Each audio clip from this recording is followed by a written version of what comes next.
Perfect. And who do I have on the telephone lines? Peter. Welcome, Trustee Garrow. Trustee Armour, are you there? He'll join us in a moment. Okay, I would like to call to order the regular meeting, November 23rd, 2016, and I'll ask us to stand for the singing of O Canada.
And Director Sliwa, I'll ask you to do roll call, please.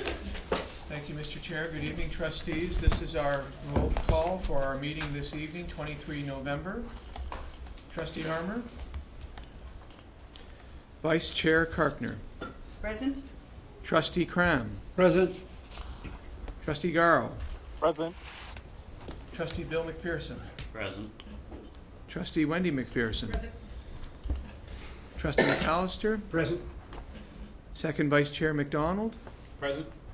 Chair McMillan. Present. Trustee Richards. Present. Trustee Swan. Present. Student Trustee Grace Marr. Present. Thank you, Mr. Chair. Thank you very much. I need I have a motion that the Upper Canada District School Board approve consent agenda items of 3.02, 3.03, November 23rd, 2016, as submitted, moved by Trustee McAllister, seconded by Trustee McDonald. I'll just ask you to cast your votes, please.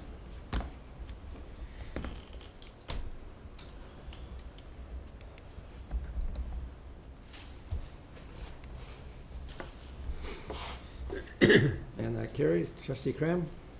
Yes. Thank you very much. That carries. Do you have any conflict of interest declarations? Seeing there are none, we're moving on to the first item. This is a very special moment. Every morning, thousands of young people get on buses, and their parents feel so comfortable and so confident that students will arrive safely at school. And that's a feeling that happens every day. And they arrive at school safely every day. And on occasion, something happens. And tonight we're here to recognize something that happened in some very special person who was very honorable and put himself first. It's not something that we like to celebrate because we don't want these things to happen, but when they do happen and someone has gone that extra mile, gone that extra, taking that extra care and putting the young people first, we have to celebrate it. We have to be able to tell you how proud we are of you. So I want to introduce to all of you Mr. Krantz and his wife. Thank you for being here. I'm going to turn it over to the director, but on behalf of the Board of Trustees, we couldn't be more proud of your actions. So thank you very much. Thank you, Mr. Chair. I'm just going to go over to the podium over yonder. Mm-hmm.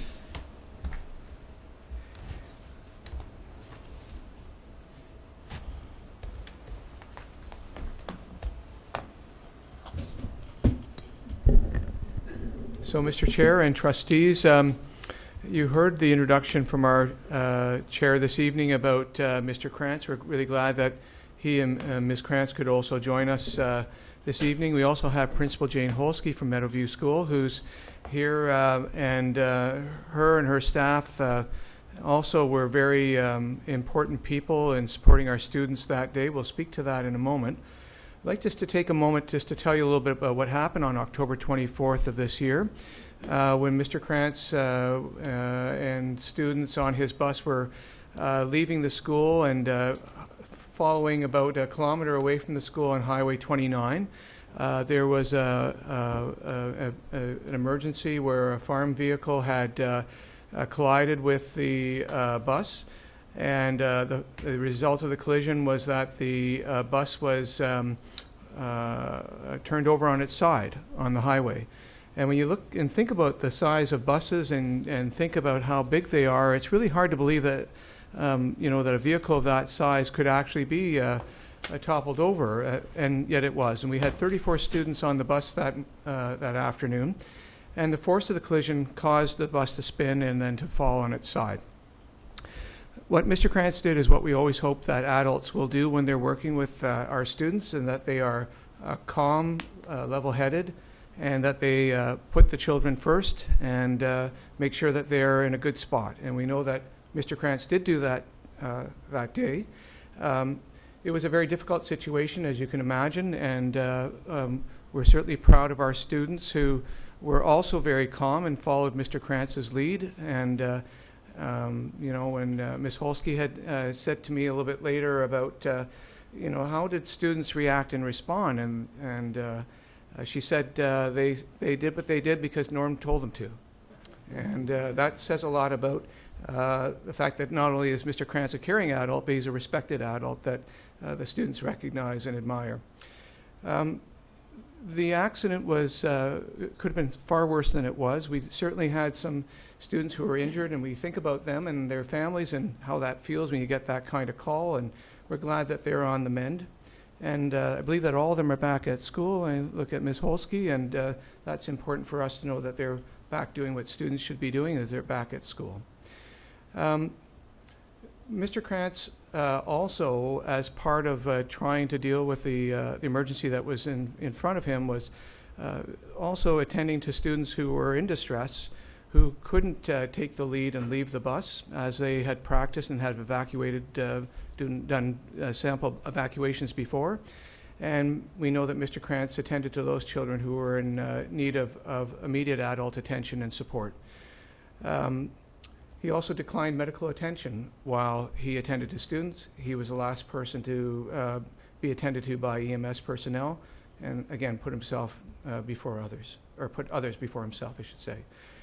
The proof that Mr. Krantz is a respected member of that school community and a valued adult who helps our children is to know that how parents responded after the accident, that we soon had many children back on the bus the next day, and more the day after that, and more the day after that again.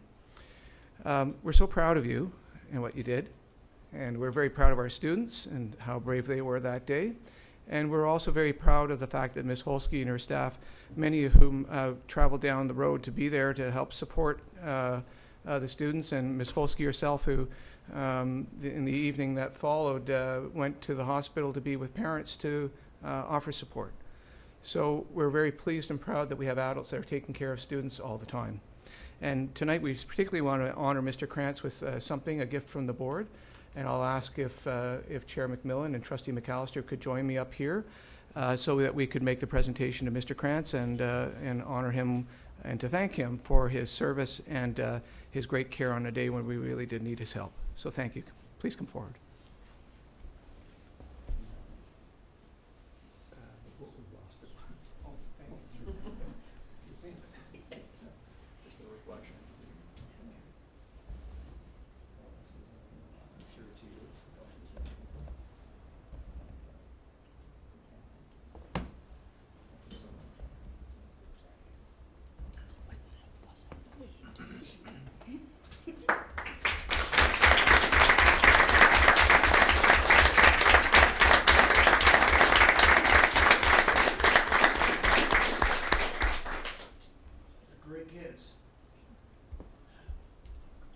know what else to say. This is just beautiful. Thank you.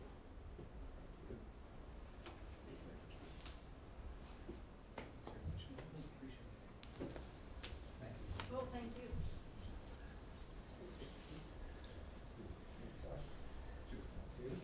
Yeah. Not old enough yet. Just something real quick. This young man here, grade 1, Joey, he landed on his feet somehow from the high side of the bus. Fell down, landed on his feet, and on the following Monday, he had a ninja outfit on for Halloween, and all the kids on the bus figure he's a real ninja.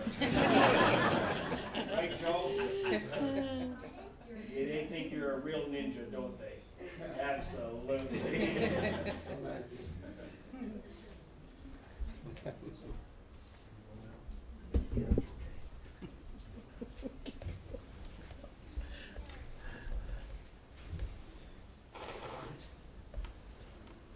I didn't get to see what. Now, if the young ninja wants to spend some more time at the board meeting, he's welcome. But if he's a true ninja, he'll be out of here. Thank you. Oh, that was great. Thank you. Okay, moving on to the next item, I'm going to ask Superintendent Susan Edwards if she will introduce Principal Ray Westendorf from Wellington Elementary School. Thank you, Chair McMillan. And through you, Chair, I'd like to introduce Principal Ray Westendorf of Wellington Public School in Superintendent Dave Coombs' absence. Ray's been principal at Wellington Public School for the past 2 years.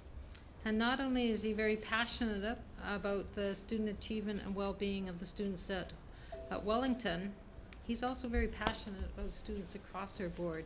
For the past 7 years, Ray has either been on the executive or on the committee of our Champions for Kids Foundation. So thank you, Ray. I'll turn it over to you. Great. Thank you very much, Trustee Edwards. Good evening, everyone.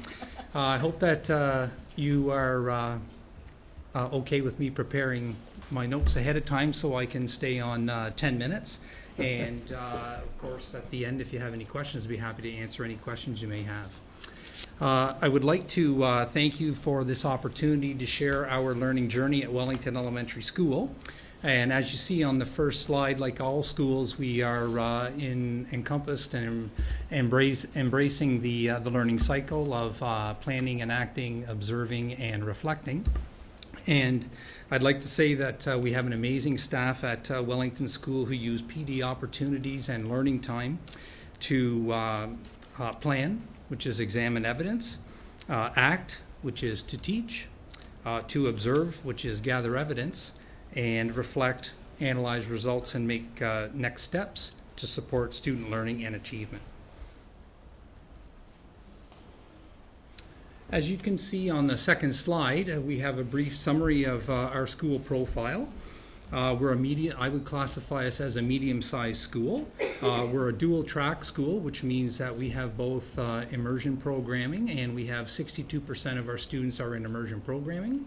And we also have regular French programming, and we have 38% of our students enrolled in regular programming.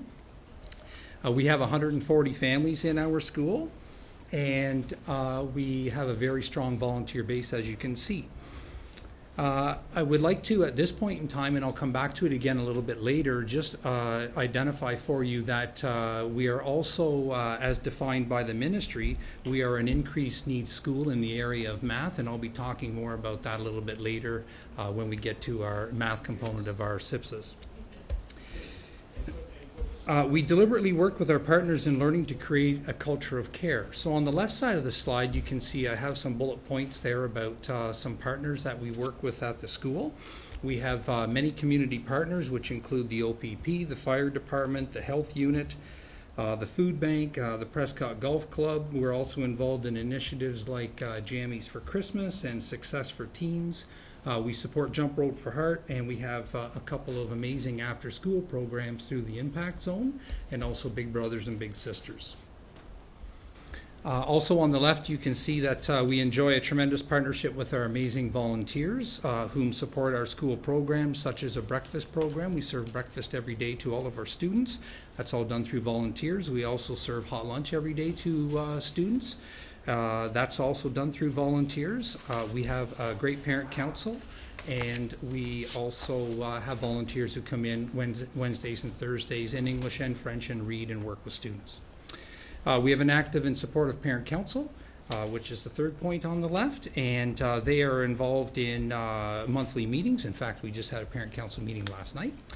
We also our parent council put together a great pro-grant initiative this year. We requested money from the ministry, and we had an amazing math night, and I'll talk a little bit more about that a little bit later on as well.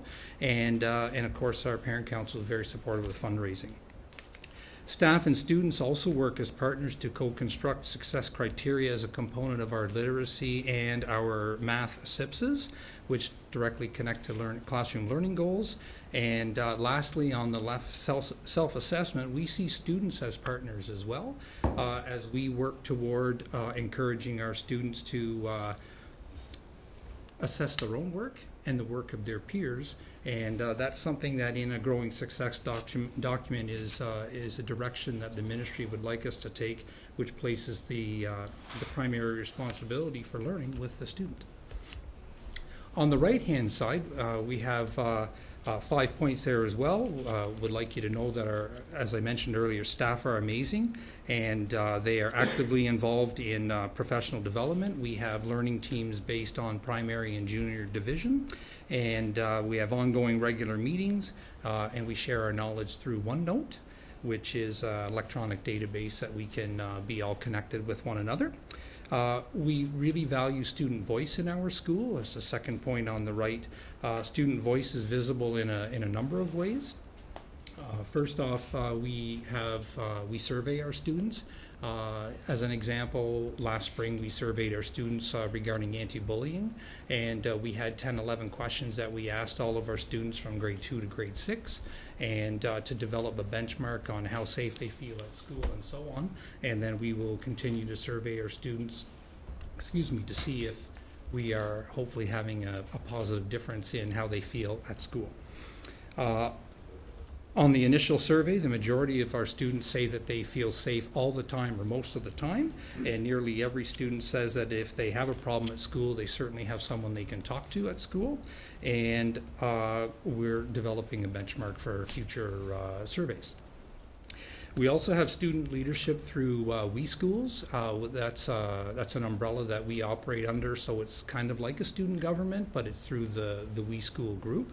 And we have various initiatives ongoing. Currently, we have waste-free Wednesdays, so we're trying to have lunches on Wednesday that don't have any waste in them. So we're trying to reduce our footprint on society as well with the amount of garbage that we produce in a school, and you'll see a sign on that later in the slide, and perhaps you've already seen that. We have a food bank initiative that's ongoing, and I also want to make special note that last year, after the fires in Fort McMurray, our We School group wanted to do something outside of our local community and wanted to help others in need, and they raised nearly $2,000 to send to Fort McMurray, which at the time, as we were connected with the Prescott Rotary Club, they matched. So it was a great contribution that we were able to send out west. We honor a culture that we all make mistakes and we can learn from our mistakes, and that mistakes and learning are inevitable. And we also provide meaningful programs for our students, for example, intramurals in clubs. And later on you'll see a picture of one of the clubs that we have ongoing that's new to the school, but it's very, very exciting. And our student supports include learning goals and co-constructed criteria, which I'm going to talk about with our SIPSs, as well as individual education plans, partnerships with Children's Mental Health and Family and Children's Services. On the third slide, which I believe you have in front of you, you can see our EQAO story over the past, is 5 years, but of course we don't have data from a couple of years ago. You can see how we have scored in reading, writing, and math, or as problem solvers. Of course, on the bottom of the slide, there's a little bit of a summary there. As readers, our EQAO data tells us that we are performing below both Upper Canada District School Board and the province. However, we have a number of items to support reading, including guided reading, Empower, which is a reading intervention program, benchmarks that we use to see how students are doing relative to themselves as we work with them, and the use of technology. In addition, I'd also like to share with you that in reading, our EQAO survey from the most recent spring assessment that occurred in 2016, 32% of our grade 3 students said they like to read, but we have a tremendous jump that 67% of our junior students say they like to read. So we feel that the things that we have in place are having an impact in turning our somewhat reluctant readers in primary into readers who enjoy reading in junior. Also, the next item is writers. Our EQAO data is fairly similar in writing. We're focused on co-constructing success criteria to do what good writers do in all genres, and that's part of our if-then statement for our literacy SIPSA. And that in all genres means, from primary, writing a word or writing a sentence, all the way up to maybe writing a narrative or a story, to procedural text like you would have for a recipe or something that might be a science experiment, or persuasive writing, something you might do if you wanted to persuade somebody to come over to your side of an argument, for example. In addition, I'd also like to share with you that from our EQAO survey this past spring, 38% of grade 3 students said that they like to write, but again, we see an increase in our junior students that 50% of our junior students like to write. So we see an increase there as well. So we feel that we're making some gains there. As problem solvers, our EQAO data tells us that our learners are struggling in math. We are building math communities by surveying our students' math attitudes. We're using math talk in the classroom. We're improving our students' confidence, and we're learning from our mistakes. And if you look at the slide for EQAO data, you can clearly see that for the past 5 years, our numbers are in the red, which means we're below 50%. However, if there's a bit of a silver lining, and I always like to see the glasses half full, we're not that far off where the board is and where the province is. So we think that we certainly have room to improve, but we feel like we're making some gains. I also want to share with you that our EQAO survey data. What's interesting in reading and writing, where we saw the attitudes in junior improving, we don't see that in our math survey data. So currently, or last spring, 47% of our grade 3 students said that they like math, but in grade 6, only 28% of our students said they like math. In addition to that, 18% of our grade 3 students said they never like math. However, 28% of our grade 6 students say they never like math. So what appears to be somewhat obvious to us is that we're turning kids off math as we move from primary to junior. So our goal is to change that. I'd like to move on to our SIPSA goals, if I could. And what we have in front of us is our literacy SIPSA. And because we're an increased needs school, I'll spend more time on our numeracy or our math SIPSA, but I would like to review this with you.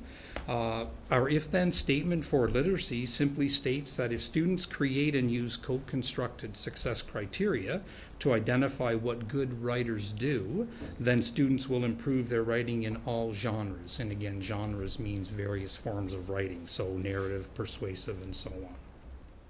And the work that we've been doing, staff and students co-construct success criteria, and I'll explain a little bit more about what that looks like, based on learning goals. And it might look or it might sound like this. So a particular learning goal might be, we will learn 4 parts of a narrative and use those parts to write a narrative. And the co-constructed success criteria that students will look at to see if they are learning about a narrative might be things like I can or I am able to identify plot in a story. I can or I am able to identify the moral in a story. I can or I am able to identify the setting, and the same thing for characters. And when students use that as a measuring stick, then they are able to self-assess whether or not they have read or they are writing a proper narrative. In addition, as I mentioned, we talked about self-assessment. Our goal moving forward is to encourage students to then take their written work or the work of a peer and compare it to that co-constructed success criteria to see if they've included all the components. And if they have not, after looking at that list of items that they should have included, they can take their work and go back and edit it and improve on their work so that they again become the authors of their own learning and they're improving for themselves. And the anticipation is that they will be able to use that skill in all areas of the curriculum. Our intention moving forward is to continue working on what good writers do, and we will work on that throughout the entire year as we work on different genres in writing, because we don't do all the genres at the same time. We will assess student work. We'll bring student work to our learning teams, and we'll compare it to our EQAO scores for those individual students who have EQAO scores, and we'll also compare it to the report card marks in how they're doing and trending over time. Also on the slide, you'll notice that on the left-hand side, there are just some examples of different genres there. In the middle, hopefully easier to see on your device in front of you, but there are examples of co-constructed criteria. So the one on the left that says tools good writers use is something from a grade 1 class, for example. So that may be for students in how they're forming words or how they're forming sentences on a line, so that they are using tools to have legible writing, for example. And on the right-hand side, that particular co-constructed criteria is from a grade 5-6 class, and those are the components of a narrative. And off to the right is an example of one of many resources that we have in the school that we use in our learning teams to talk about student learning.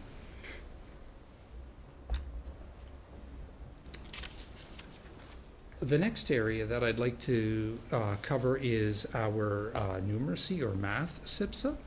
And our if-then statement reads, if students and staff co-construct a math community when investigating and solving math problems, then students will improve in their math confidence and problem-solving abilities. And I'll talk a little bit again about learning goals and success criteria, and then I'll reference some of the things that are on the slide.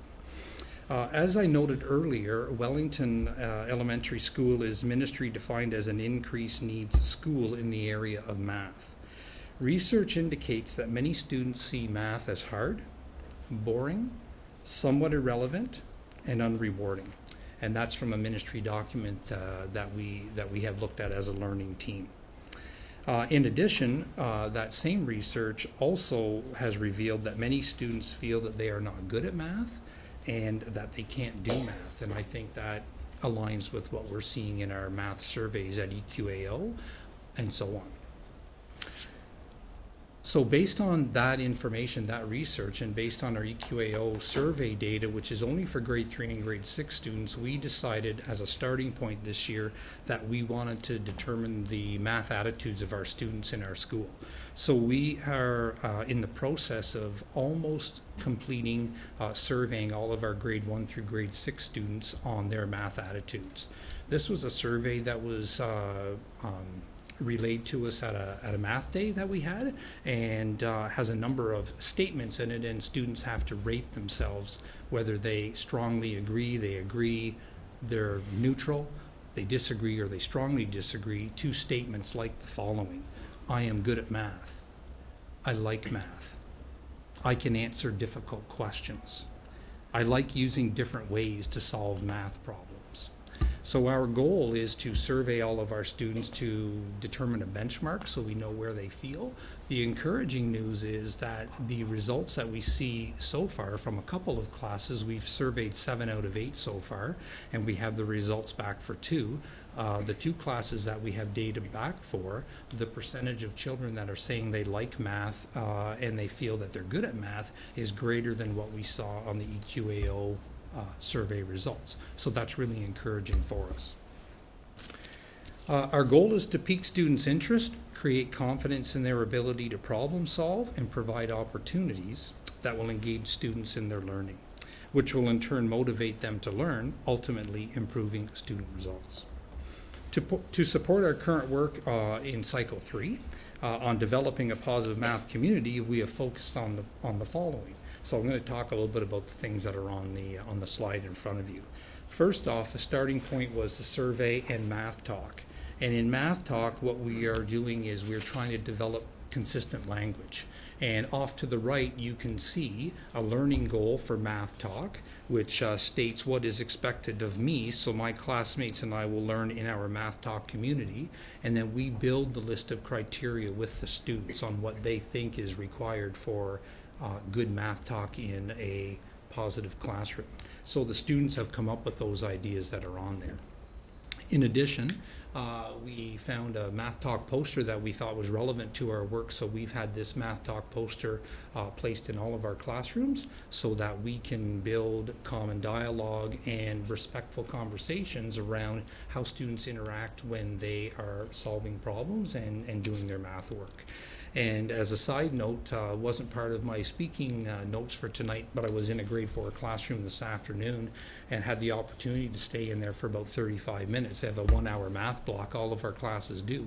And it was really exciting and really neat to see the kids participating in that math talk, adding on to each other's ideas, sharing how they had solved the same problem differently and how there were multiple ways to get to a similar end result, and it was quite exciting and quite fun to see. So I was really glad I was able to participate in that. Similar to our literacy SIPSA, we are also looking at learning goals, and an example of what we might be looking at, for example, of what we're talking about right now with math, might simply be today we are learning to represent and compare fractions. So that might be our learning goal. The success criteria that would relate to that might simply would describe the learning. So students need to know what it is they would show that would demonstrate to us they are learning how to show and compare fractions. And it might be things like, I know that if the numerator is smaller than the denominator, then my fraction is less than 1. It might be, I can divide whole objects into equal parts. So just developing an understanding. Of course, it depends if we're talking grade 1 students or grade 5, 6 students. Another area, as you can see in the middle of the slide in the 2 pictures there, another area that we really feel strongly about is using manipulatives in math class. And the reason for that is it allows students a tool to manipulate and to work through a problem. And it also allows students to make their thinking visible. Lots of students come up with answers and you're not really sure how they got from the question to their response, and this allows them one way of showing that. To reinforce the use of manipulatives in the class and to make sure that we had adequate resources, what we did was EQAO has a list of manipulatives that they recommend for classrooms to have so that students can solve problems. So we looked at that list of manipulatives, we circulated that in our 8 classrooms where we teach math, and we had students do it, staff do an inventory of the manipulatives we have, and they gave that back to me. We consolidated all that information, and now we are in the process of ordering some additional manipulatives to add on to what we already have. So we have money in our school budget to support the purchase of manipulatives. To determine our impact on developing a positive math community, we'll resurvey our students in April. And our focus will be to see if we have improved their confidence in solving problems and their interest in math. The last slide is a summary of where we have come so far. Well, I've been at the school for about 16 months now, so a little bit of work last year, but really more focus on where we've been for the last 3 months. Of course, we still operate under or within the umbrella of CREW, and you can see collaboration. It's actually in two forms up there, but one says collaboration, and there are pictures of staff that are working together to plan and reflect on evidence that they've gathered. But on the left-hand side, you also see parent engagement, and there's tremendous collaboration there. Within the green box, you'll see a document on the left, which is something that I brought with me tonight, and that's a ministry document that is available at free of charge for schools to order, and we ordered 200 of those so we could send them home to all of our families so that we can partner with parents in working together to support student learning in math. And it's interesting that in the very first page, well, I guess it's page 3, but one of the very first things that they have in here, top tips for parents, build strong positive attitudes about math. That's one of the very first things that they mention. And they also talk on the next page, before your child can learn mathematics, he or she needs to believe in his or her ability to do so. That's where you come in. You can be your child's first role model for learning. When you engage with your child in a supportive, relaxed atmosphere, your child will enjoy exploring the world of mathematics.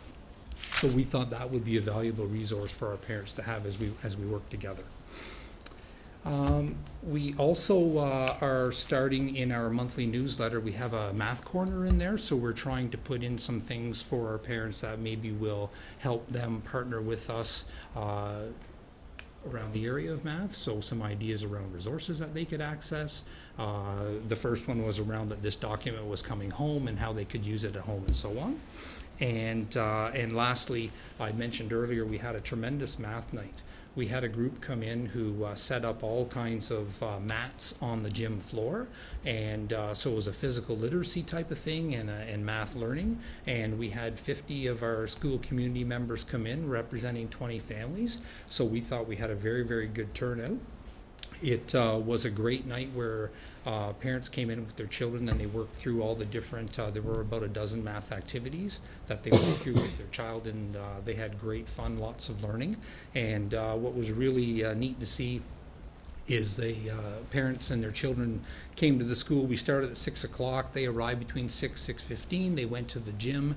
We had another station set up with some volunteers who were going to talk with parents about financial planning, and we wrapped up a whole math night. But the kids had such a good time in there. They came down to where we had our other guests waiting. They came down, had a banana, apple, or a snack or something, and then went back down to the gym because they wanted to have more fun with math and their parents. So it was a very, very successful evening. You can see in the middle the resources. The research I was talking about with Math Community is the resource that's on the left, the red and the black one, which is a ministry resource. And then we've been fortunate to receive a number of math books this year. There's an example there, number talks of one of the things that we're using in our learning teams to discuss math learning.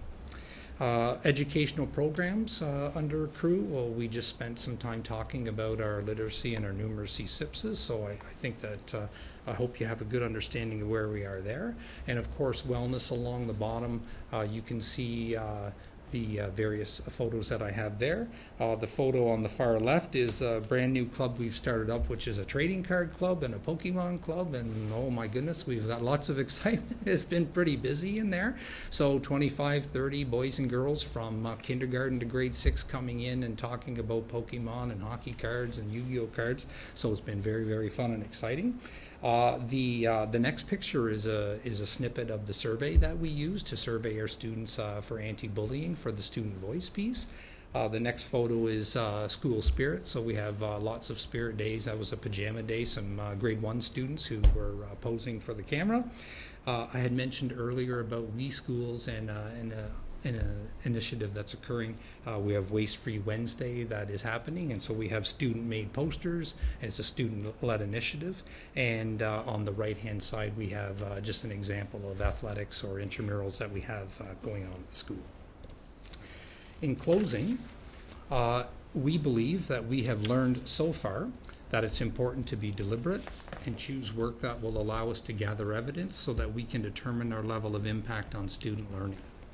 Well-written learning goals that are connected to the curriculum, co-constructing success criteria with students, Being intentional about our work and putting students in charge of their own learning through self and peer assessment will have a positive impact on student achievement. Co-constructing a positive math community will improve students' confidence and problem-solving abilities. Thank you for the opportunity to share our learning journey. We're very excited to continue our work in the learning cycle. Thank you, Principal Westendorf. Thank you. I'm going to open it up to comments and questions. I usually start off with the trustee, local trustees, so Trustee Swan.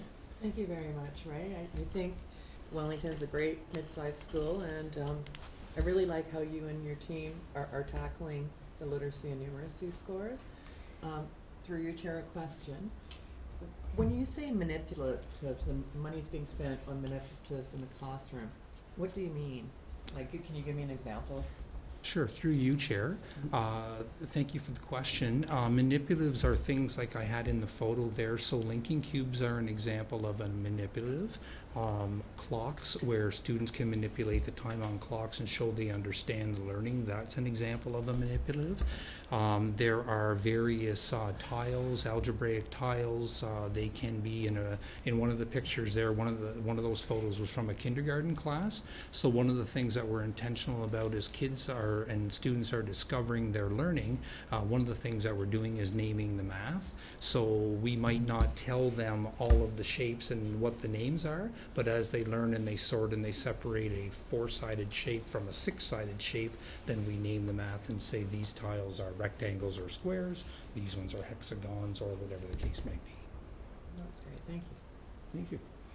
Any other comments or questions? Trustee McAllister? I just want to say how impressed I am with the effort that you are making for parental engagement, particularly in math. And I think it's pretty obvious that you're going to be showing some results as a result. So keep up your work. Through you, Chair, thank you very much. We are hopeful that the results will show as well. Trustee Swan? And just one last question. When I was reading the data, I had read that in December, I think it was a survey you're talking about now that you're just collecting the data on. It's going to be, the results will be available? Through you, Chair. Sorry, Trustee Swan, I'm not sure I understand what Did you you're not just referring- do a recent survey in the classrooms again, that you said you're waiting for 7 out of 8 responses? Through you, Chair. Yes, that's correct. So that's the survey that I had talked about that was provided through a math day, and those are the I like math. I can, if the problem is tough, will I keep trying? So yes, we have 2 out of our 8 classes we've received our data on. We have 1 more class left to survey, and then those results get compiled, I think, centrally here at the board office, and then those are sent back to us at the school, and then as learning teams we're able to reflect on those. So we're hoping that in the next 2-3 weeks, we should have the rest of that data. Thank you. Any other comments or questions? Well, Mr. Westendorf, that was a very thorough presentation, and we appreciate it. Thank you very much. Thank you very much. Have a great night. You too. Safe travels. Thank you. Okay, moving on to the next item. We're looking at a response to a motion of the Ipsos Reid recommendation number 6, and I'm going to be asking Superintendent Alan to talk about this in a moment. I just want to refresh everyone's memory what the recommendation number 6 was. This has to do with to explore different ways that our schools are preparing all students for the demands of life, which aligns with the board's mission. And so this report was coming to us no later than November 30th, so we're doing well. I'll pass that over to Superintendent Allen. Great. Thank you. It brings us pleasure to bring a response to recommendation number 6. And I thank Principal of Student Success Frank Hummel for joining me in this presentation. So as we approach planning for our instruction in the system, we look at it there's 3 areas that we look at. First of all, what have we learned from the past? And then what is it from the current state that is happening that we can build on? And then how can we prepare our students for the future? So always looking ahead. In the past, preparing students for a successful life meant pretty much a rote learning approach to instruction. The classes, as you can see modeled there, is they were very much in rows, and students were given information from one source and asked to repeat that information back. And at that time, students were preparing, really we were preparing our students for mostly an industrialized workforce where a lot of the jobs in the industries were very rote-based as well. So this slide and subsequent slides are meant to provide information on our current state of programs and our current state of planning in order to prepare students for a successful life. The graphic on the right has recently been released by the Ministry of Education as part of their renewed math strategy, but has also been adopted by other divisions of the ministry as a working definition of student well-being. So when educators are designing programs for students, they need to consider these components of the learner. In short, the well-being of students are at the center, or should be at the center of our forethought of all the work that we do. The three categories on the left, the course types, the programs, and the special areas of focus, will be discussed throughout the presentation tonight, but they are included here as an overview. The next slide was actually shown at the board meeting on September 14th of this year, but we felt it was it was worth another look this evening. The screenshot on the left is a screenshot of the ministry document Ontario Schools, and that document outlines policy and program requirements that we as a board are obligated to follow when developing programs, courses, and pathways for students. In secondary schools, we offer 10 different program types or pathways for students, and the chart here shows the percentages of overall 9 to 12 enrollment in each one of those pathways. Now, students are not locked into any given pathway. They are able to take courses from various pathways to meet their diploma requirements.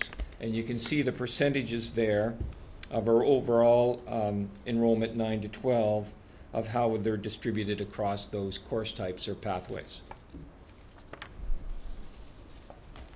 One of the tools that we have to use to develop pathways for students is a new document that was released by the ministry in 2013 called Creating Pathways to Success.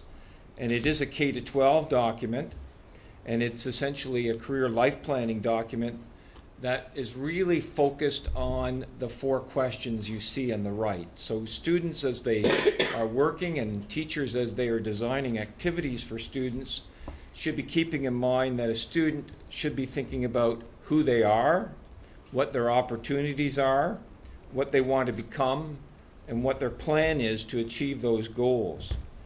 The intent of these questions, of course, is not to just ask them once over the educational career of a student, but to ask them throughout that educational journey, and that we embed these concepts in our curriculum and our school-based community activities that we hold each day. And the quotes on the left are quotes from research that essentially prove that a good, solid career life planning program can pay dividends in terms of increased student engagement, increased student achievement, and access to those programs helps to foster student independence and student resilience, and it can be transformational. Another tool that we have at our disposal to help build successful pathways for students is a program called My Blueprint. Now, My Blueprint is an online software program that we first introduced in Upper Canada about 8 years ago for secondary course selection. But we are now starting to use the tool in grades 7 and 8, not as a course selection tool, but as a tool where students can develop their individual pupil plan. And as part of that plan, students can explore career opportunities and complete online inventories to determine their learning style, their aptitudes, and receive information on potential careers that will help inform them of their course selections when they are in high school. My Blueprint has recently developed a grade 1 to 6 portfolio called All About Me portfolio. And it has features in it that allow the student to store information related to those 4 questions that I alluded to earlier. We have piloted the All About Me portfolio last spring in a few K-6 schools, and we're expanding that pilot this year. Our hope is that UCDSB will be a My Blueprint board, and students would be introduced to My Blueprint and the features of My Blueprint in grade 1, and would use it throughout their educational journey to grade 12. The next slide is on programs. So these are snapshots of our current programs in current enrollment.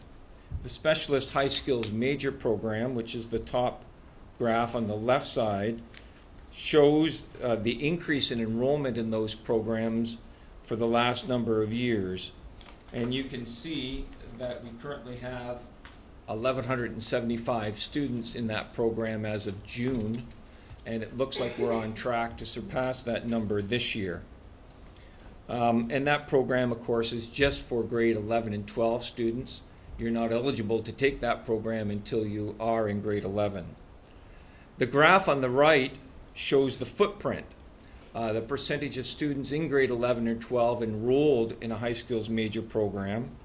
You can see that we are surpassing the province and have been for some time in our footprint, which is currently at 16% of our grade 11-12 population enrolled in a specialist high school major program.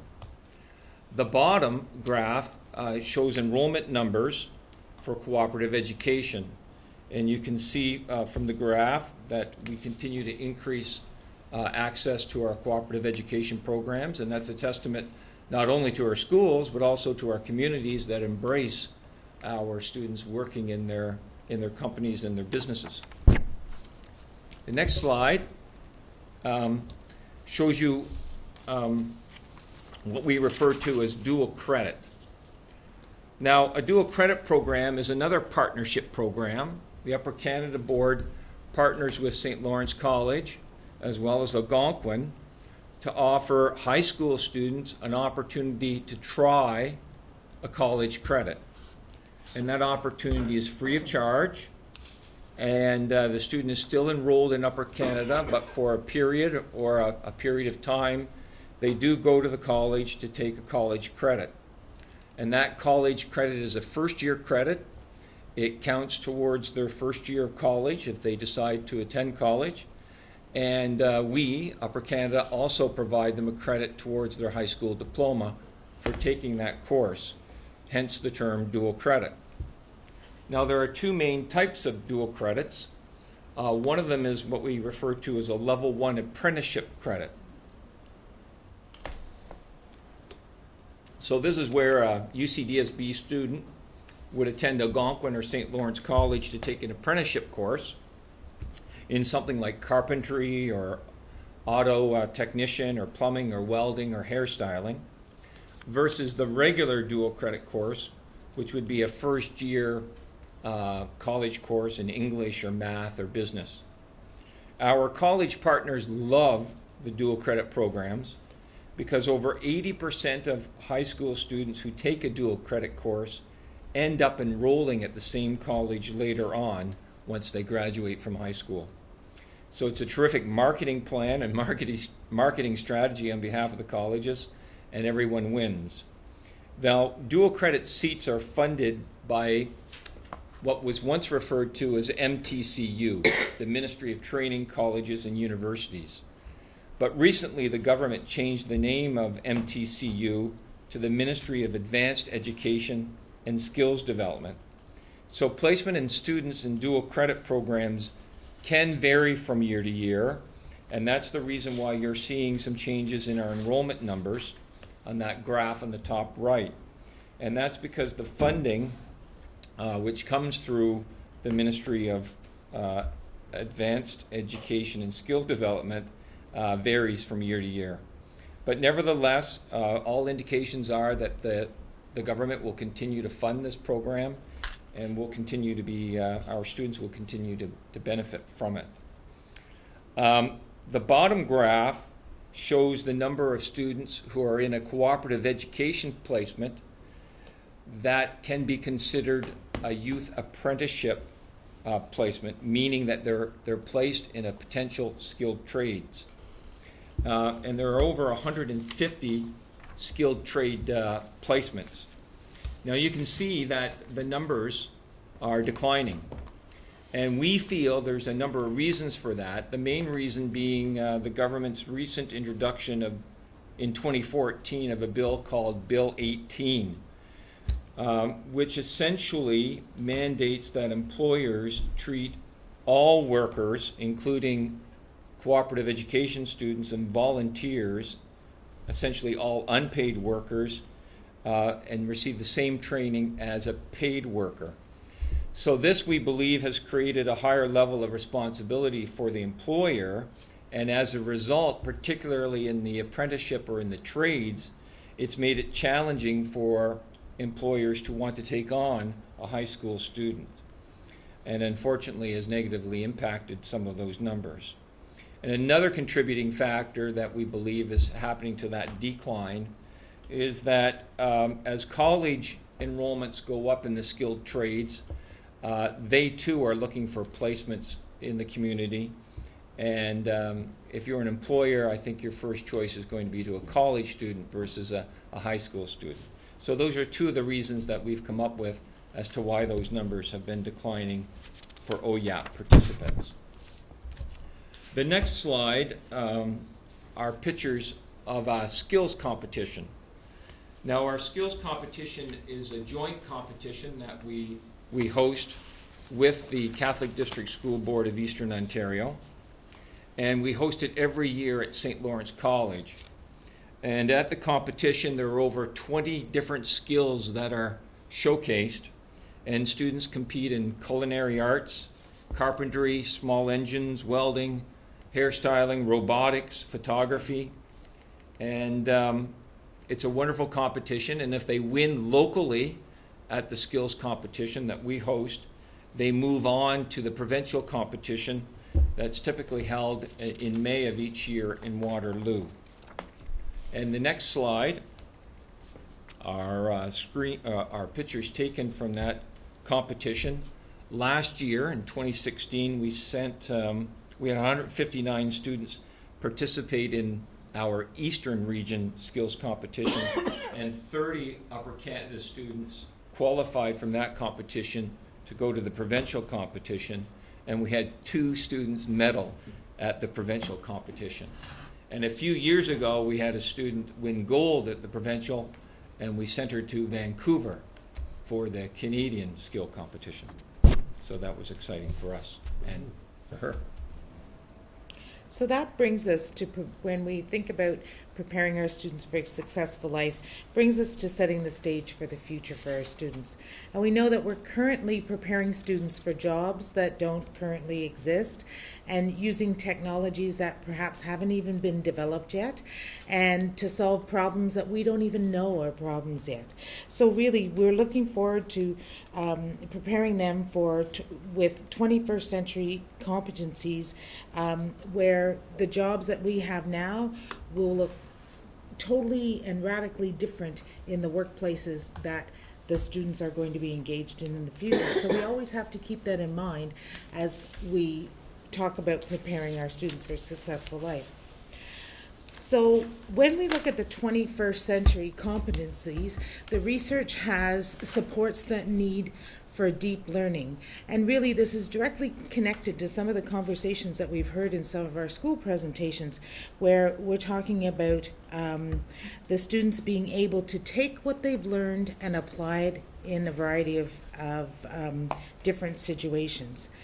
The deep learning represents 3 different areas: the cognitive area, the thinking and reasoning area, the intrapersonal area, which represents behavior or emotions, and the interpersonal area, communication and collaboration. Those are skills through the skills that we want to develop in our students through their work in the classrooms. The 21st century competencies go even deeper than that. This graphic that you see in front of you was released in December 2015 for the province, talking about the areas of competencies that students will need and that we anticipate they'll need in the future. For example, critical thinking, problem solving, innovation, creativity, and entrepreneurship, learning to learn, their own self-awareness and self-directed learning, the collaboration, communication, and that global citizenship. So as we're preparing our students and thinking about our lessons and our instruction in the classroom, we need to be keeping these competencies in mind.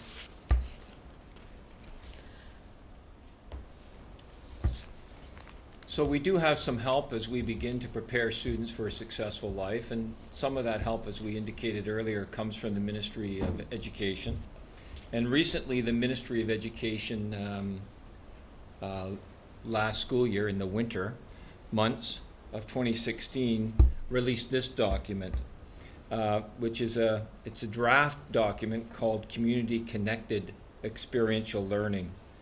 The document addresses some of the themes that were described in Achieving Excellence, surrounding the need for students in K-12 to be provided with a wide array of opportunities to learn both inside and outside of the school. The outside part of those opportunities will involve the community-connected piece, and they're defining it as something that could be local, it could be national, it could be global, or it could be virtual, or it could be some combination of all of those. Next slide. The document, as I mentioned, is a draft policy document. But the commitment is that it would begin implementation in the fall of 2017. The draft policy mentions the possibility of providing credits to students for experiences, and here's the key word, learned beyond the Ontario curriculum, and makes mention of a new standalone co-op course that's not tied to a related course. The Teaching and Learning Department of UCDSB is looking closely at the potential impact of this document and what it may mean for students and for schools. And we've developed a workshop that we're going to give to principals and vice principals on December 13th. So what does that look like in our classrooms today? We wanted to provide you with a practical example, and we're focusing on our math classroom. So when we talk about community-connected experiential learning that supports the math knowledge and skills acquisition, on this slide you'll see, first of all, the graphic on the left you've seen before in the math presentation about the key pillars of what we expect pedagogically in our math classrooms, the worthwhile tasks, the classroom discussion, tools and representations in the classroom, and the non-threatening classroom environment. On the right, you'll see this is a math expectation for the linear relations strand. You'll see there what the overall expectations of the learning are, and down below what some of the specific expectations are. It is, in this one, it's investigating the constant rate of change. So a teacher would find that in the curriculum, and then they would go to their teacher planning. So what community-connected experiential learning opportunities might exist that would help them and help the students understand and apply that concept of rise over run in their instruction. And here are some examples of what we do see and we desire to continue to see in our classrooms. So the picture on the left is is a set of stairs that are being developed in a construction class. So you can see the very concrete application of the rise over run there. The middle graphic shows you the measurement and the tools that are taking place in that. If the students aren't involved in that, the graphic on the right shows you where it's a math tool actually that it's a demo tool, and as the teacher is instructing and giving criteria for rise over run, the students would be able to mobilize that in that computer online graphic and see the impact of rise over run actually on that set of stairs, because they would take different shapes as they work through this math calculator. And there are many, many examples of these being used in our classrooms all the time. So it's not where the students are simply learning a concept, they're understanding the processes behind it and seeing how it's applied to the real world in their math instruction. An additional document that was recently released in June of 2016 from the government talks about building the workforce for tomorrow. It's really talking about what we're highlighting tonight, and how this is a shared responsibility. It's shared amongst not only school boards but industries and many other aspects of the government. There were a number of recommendations that in this document that come directly or point directly to the boards of education. And one is looking to expand specialist high skills major programs to 25% of all grade 11 and 12 students participating in SHISM programs.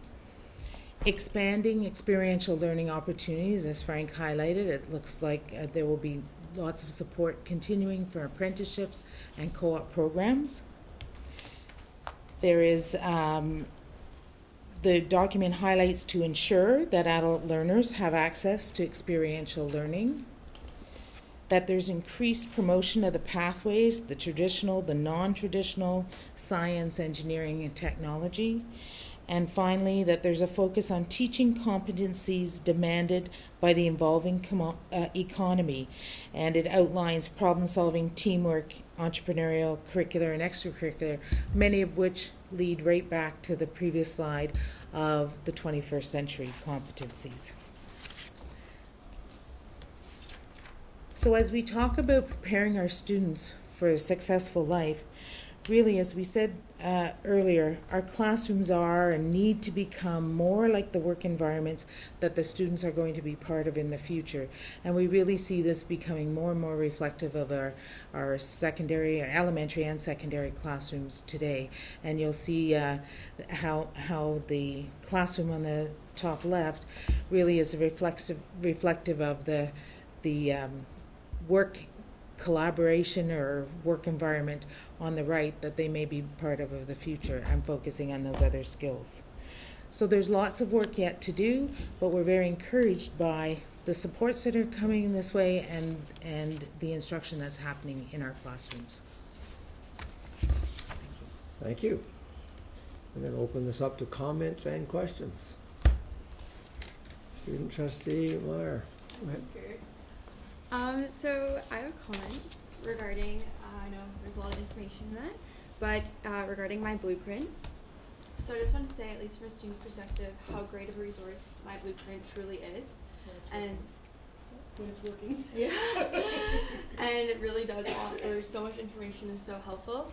But my worry is that many students don't use my blueprint. Either it's because they don't know about it, or they've forgotten about it, or don't know all it has to offer. So like as a personal experience today in MSIP, I was on my blueprint and a friend sitting next to me looked over and was like, oh, what website are you on? You know, where are you finding all this information? And I think it's because often high school students get this program presented to them in grade 8, and it's to submit their courses. So every following year, we all go on my blueprint around February and March, and we submit our courses. So often I think students assume that this is a program to submit courses and are not aware of all the information that is truly on it to help them with many things and how they can personalize it specifically to help themselves. So I think having the elementary introduction would be a great step forward because it introduces it at the younger age. It gets them in the habit of using that kind of program and helps them know to check it continually through secondary. As I know through secondary, it's been a huge help for me and very resourceful. So I really think the elementary introduction could be a great thing to add. Great. Thank you. Thank you. Any other comments or questions? Trustee Wendy McPherson. Thank you. I guess my thing is with the Ontario Youth Apprenticeship Program, and as somebody who came through the trades part of schooling in Quebec, the statement that we're creating jobs for the future that we don't even know exist or whatever else, really at high school level we should be teaching them the basics, and at the college and the universities or whatever. That's because I went on to college, and in the college I spent time going over stuff that I had already learned essentially in high school, so that I was able to concentrate on the other aspects of the machining world that I was trying to get involved with at the time. And however, I gotta say, I had a lot of advantages over people that were coming into the system at a college level because I had already had the high school part of it and I had already learned a lot of the basics. So I challenge that we're creating jobs that we don't know about. I mean, I built a house 16 years ago. I couldn't find a bricklayer in my area. It's a lost trade. And it's a trade that pays very well because we ended up finding somebody and we ended up paying them through because we wanted the house bricked, but there's nobody that does bricking. And so we stopped doing trades and we've lost it a little bit, and I don't know how we could ever bring those back, but my point is that maybe we're becoming a little too off track with stuff, and maybe we should bring it back to trades. I know it's very expensive to do trades at the high school level, but it's something we should be considering. So I challenge that statement a bit. My question is, how do you guys feel about the trades and the way we've gone with them? And do you feel that we are not going far enough, or that we're good where we are? Through you, Chair. I think part of our high school experience is exposing students to the co-op experiences that are out there. They're gaining their high school credits through that, and allows them to explore some of those opportunities that are of interest to them, to hopefully encourage them to go into things like the trades. Yes, and most recently we held a Women in Trades Day for grade 7 and 8 students at General Vanier in Cornwall and in North Grenville. And we had Jamie McMillan, who's a journey person, come and speak about her journey, no pun intended, about how she got introduced to the trades. It was a very powerful talk and discussion with the students. But afterwards, after the presentation, there were a number of sort of like a job fair concept idea or trade show where the students who could go around and get information from the College of Trades, information on college programs to support their trades. And it was very much a community approach to trying to close that skill gap that is highlighted actually in the Building a Workforce for Tomorrow document. But as Superintendent Allen said, our role in the Ministry of Education is to introduce, to plant the seed, and to work with community partners to see it come to fruition. Yep, go ahead. Just one other question. With regards to the expand the SHISM programs to 25% of all students in grade 11 and 12, what kind of numbers would we need for something like that in a grade 11-12 classroom?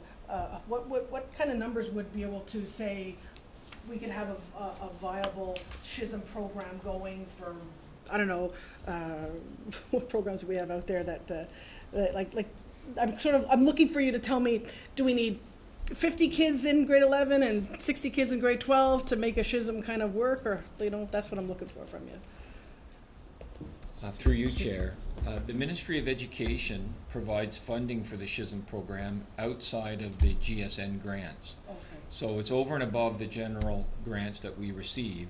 And they will fund, as minimum, one student in a program. So the funding still comes to support one student. And they'll continue to fund based on whatever our enrollments are in any specific program. So that's the good news, that the funding will be there, and it's student-based funding to support students in the SHISM program. The challenge we have, or will be, when we move to a 25% footprint, if we do, if the province does adopt that, will be, because we are a rural-based school board, to get enough cooperative education placements, because every student who is in a SHISM program needs to take 2 cooperative education credits in the related field or the related sector. And that will become a challenge for us if the footprint is increased to 25%. That's the challenge. Thank you. Trustee McDonald. Thank you. Thank you. So I just want to go back to the recommendation, and it was to explore different ways to ensure that all students are prepared for the demands of life, which align with the board mission, and report to the board. Yada. So how does that come about? What point did that come out in the Ipsos Reid survey? It came out in the wellness piece. It came out that 64%, or 3 in 5 of the parents believe that the children's school prepares their students for demands of life. So we're doing well because we've got a majority of parents that believe that, but there was a minority that didn't believe it. And so if our recommendation is to review that, what are we doing through that recommendation and the work that we're proposing to do to ensure that the other 35% are aware of it and know that we're being supportive of the students? Because I believe that the SHISMs have been around for longer than 2 years, and a lot of these other programs have been around for more than 2 years. So it has been there, but there's still that piece of the parent population that feel the students weren't being prepared. Now, there's other pieces that we can do to check with the students, but the things that we do on the ground and in the schools is important. But I want to expand on Grace's point.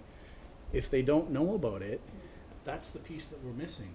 So how do we make sure that students know about it, and how do we know that the parents understand and realize that we're supporting their students for that successful life? That's the pieces that I'm looking for out of the recommendation. Through you, Chair. I would say that if I go back to the 21st century skills, I think our approach to instruction in math and in literacy, the 2 biggest pieces of the student's day, we are really changing our approaches to that. If I focus on math in particular, it's you don't see the math classrooms, we hope you don't see the math classrooms where it's a teacher providing information to the students and then them giving information back in terms of a written test. We are using products, we're using observation, we're using conversation.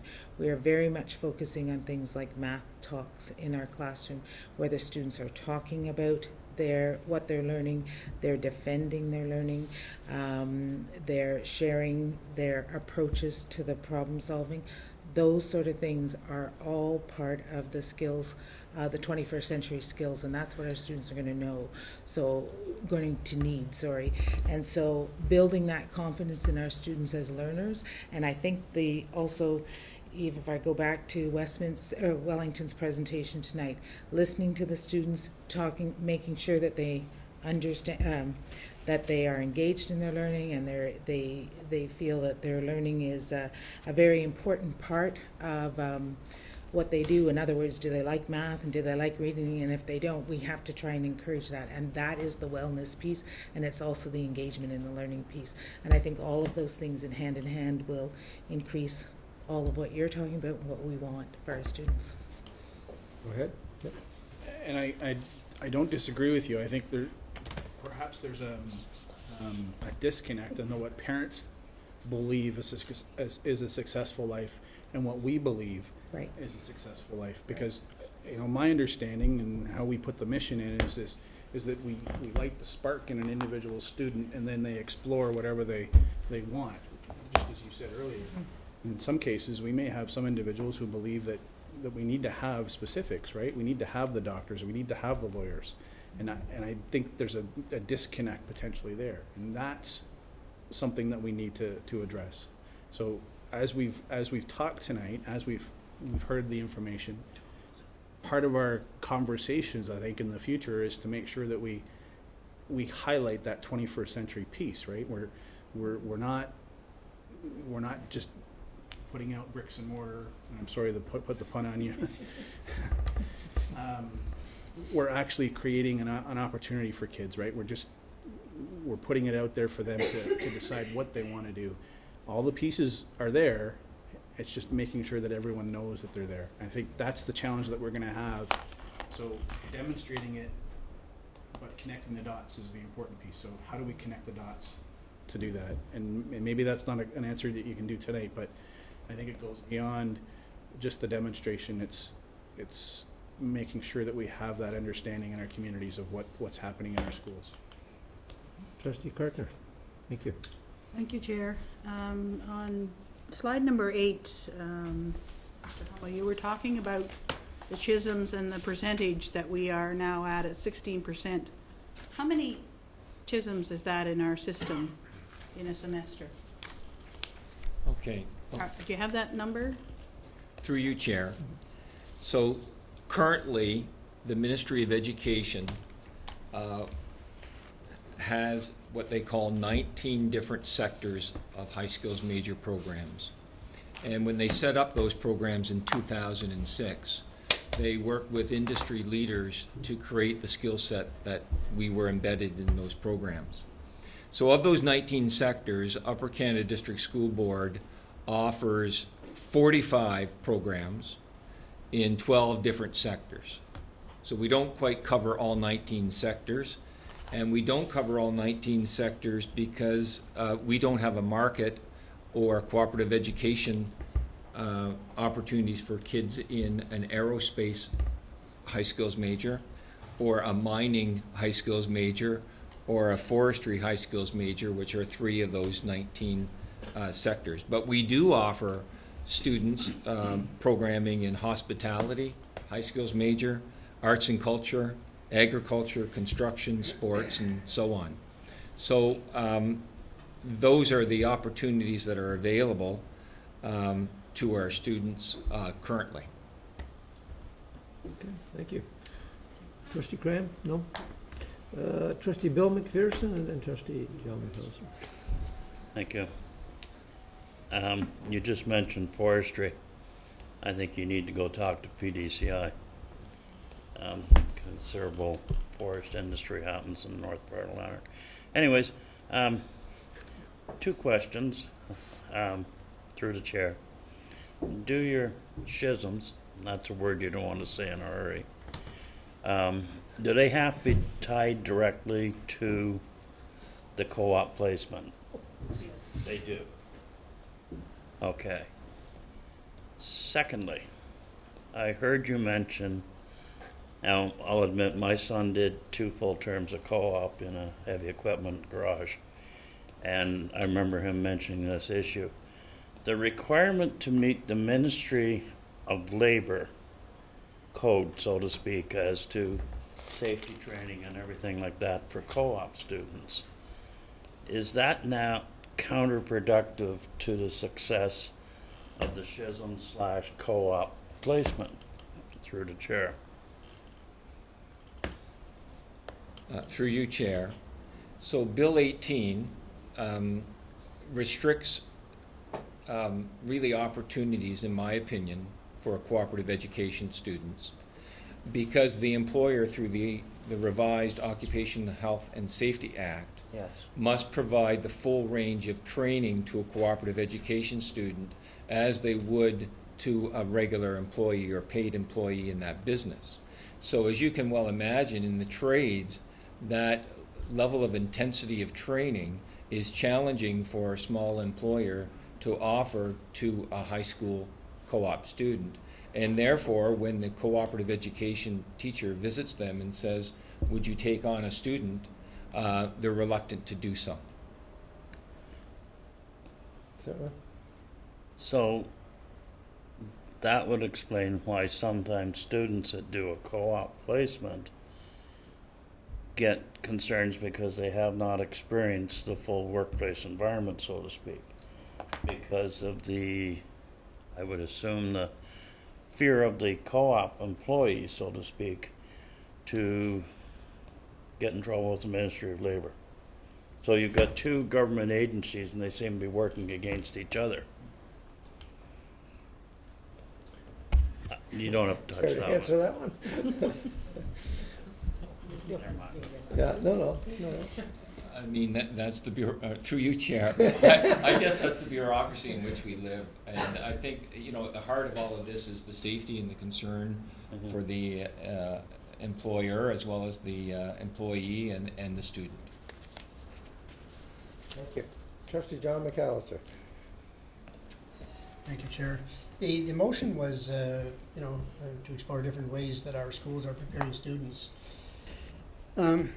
This is truly a school-based and a classroom-based activity, and it's the essence of learning, and it takes place not here at the board, but it takes place in the schools.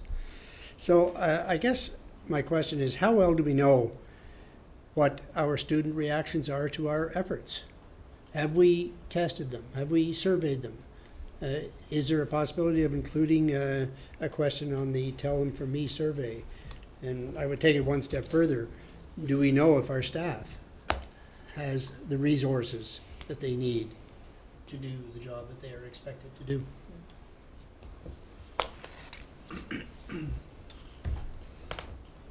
Through you, Chair, we'll work in collaboration with our colleagues about the Tell Them From Me, and we are, I think through our programs, we are on a regular basis.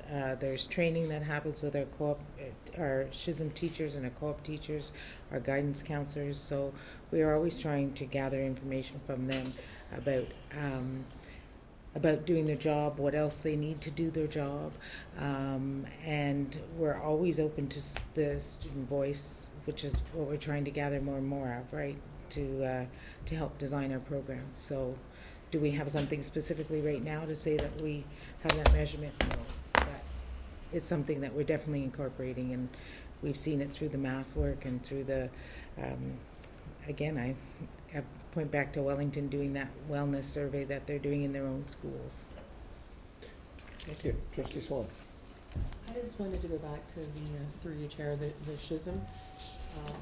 And you made a comment, Superintendent Allen, that the one challenge will be being a rural environment, that it could be hard to get placements to do their 2 co-op terms or the 2 credit co-op.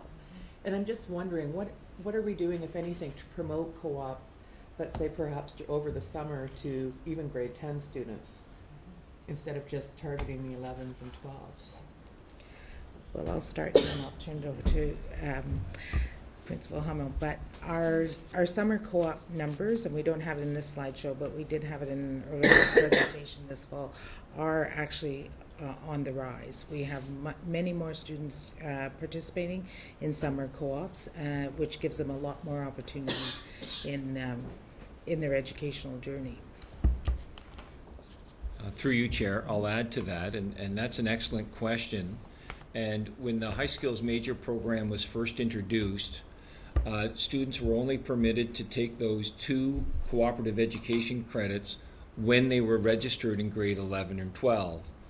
But then the student success leaders and the cooperative education teachers and guidance counselors and so on began to lobby the ministry to say, well, what would happen if a student in grade 10 during the summer who would be entering grade 11 in the fall, would it be permissible for them to take a summer cooperative education credit and have that count towards their grade 11 high skills major experience? And the response from the ministry was yes, and we applauded, and we were quite pleased with that, and that has lessened the burden somewhat for students having to take those 2 cooperative education credits in their senior years. Okay, thank you. This has been a very rich discussion. I'm going to have one more question, unless there's a question that comes out of the question. And Trustee McDonald. It's more of a comment, and I just wanted to pick up on the point Trustee McAllister made of understanding what the students think and the staff. certainly Ipsos Reid does ask the staff questions and ask the student questions, and we have an opportunity to continue to do that, as the next level driven document indicated that it was an important piece for us to survey our staff and our students on a regular basis. And one last component of the next level driven document, one of our key results indicators, also to survey students upon graduation. So, you know, that's yet to come for us, and we want to get to that point. But those are going to answer some questions that are very important about, you know, how do you feel now that you've left our system or are leaving our system? How prepared are you for what you want to do, as opposed to some of the information that we have right now? So those are key pieces that we still yet have to do, but certainly from a staff and a student perspective and even from a parent perspective, Ipsos Reid survey has answered some of those questions for us, and we can certainly dig in a little deeper and get more answers in the years to come. Thank you. And I thank you very much for the presentation. Okay, moving on to the next, which is another Ipsos Reid recommendation report number 7. And this, I'll just read that out while we're getting Superintendent Edwards to have her team come forward, and we'll introduce all of those people in a moment. This was to examine how the curriculum, especially the health and physical education curriculum, which focuses on living skills and self-care, and the learning environment in our schools can better support students as they address new learning and new student experiences. A report will be provided to the board no later than November 30th. So again, I'd like to welcome everyone, and I'll have Superintendent Edwards introduce everyone to us, even though we know who everyone is, and I'll turn it over to you. Thank you, Chair McMillan. This is a real collective matter, and I'd like to introduce the people here that are supporting and helping with this presentation tonight. Val Horsfeld, a Vice Principal at the Stewart School, and Gord Zubak, a teacher at Russell High School. They were both part of the rollout for the health and physical education team when we first started to roll that out. Dr. Alison Inglis is no stranger to anyone at the table, our mental health lead and our chief psychologist. And Principal Eric Hardy is principal at Carlton Place High School, and also is a very active member on our Principals Advisory Circle for Student Wellbeing. So thank you all for joining with me tonight. Quite truthfully, as I was sitting here waiting, my dad's words, if I can just depart for a minute, are really quite resonating with me tonight. When I was a teenager and setting out to first change my school system and setting, and then to change the world, one of the wisdoms that he taught me at the time, or said to me at the time, was to enter conversations wholeheartedly and to enter half sure.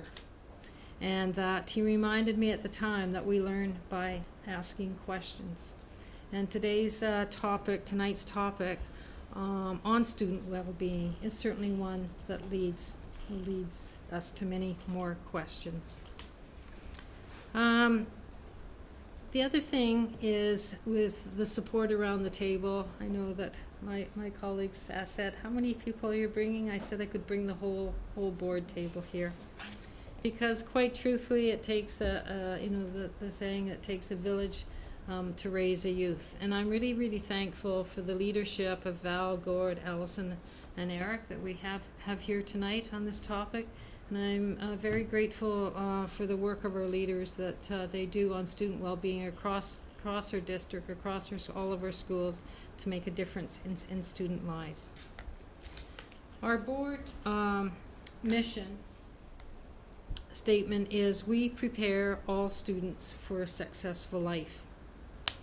The topic for tonight's presentation is especially significant for preparing students for a life, a good life, and a productive life. The public education agenda in Ontario requires all school boards to focus on student achievement and student and well-being as their key priorities. With these priorities in mind, the Upper Canada District School Board, we commissioned our own survey in 2015 to capture feedback from a number of stakeholders, and our stakeholders included our students. In 2015, our secondary students throughout the board who completed the Ipsos Reid survey told us that 49% of the secondary students that responded to the survey endorsed they have trouble dealing with stress of school. I think it's really important to note that as a board, with this number, we are not alone with this high survey result of youth feeling anxious and stressed. In fact, all surveys, whether they be national, whether they be provincial, or whether they be climate surveys, are showing rates of mental health anxieties and stress and mental health problems to be higher than what we are comfortable with. Well-being is one of our district priorities, along with our focus on teaching and learning. And furthermore, how we support our students is key to addressing this priority in the work with our students. The focus of this presentation is on what we know about this topic, what we are doing now to address the survey result, and what we are going to do next. Across the whole curriculum, Ontario curriculum, you've seen some of these diagrams tonight with Superintendent Val Allen's presentation. Opportunities exist for students to learn about mental health and emotional well-being. This is especially the case with the revised health and physical education curriculum. The three-tiered support, which is in the center of this slide, and its importance to supporting our students across our district is a familiar practice across our board.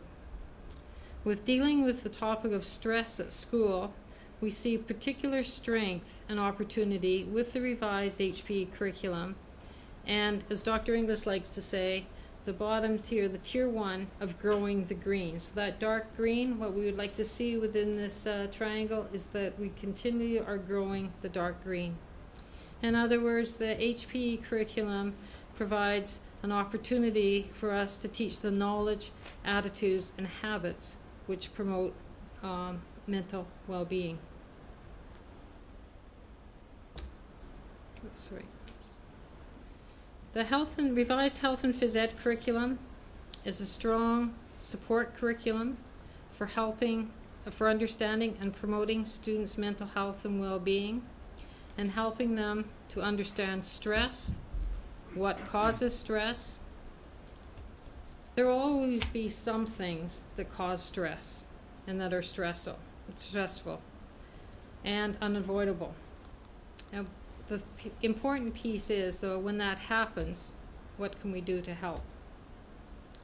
The health and phys ed curriculum provides comprehensive learning opportunities to address this, to recognize stress, recognize sources of stress, identify coping skills, understand how physical activity supports mental health and well-being, and it provides wellness moments from K to 12. The health and phys ed is these are intentional outcomes in the health and phys ed curriculum. The climate and the culture of our schools makes a difference. Well-being takes many forms, and it's not easy to measure. But a curriculum-driven approach provides us with a starting point.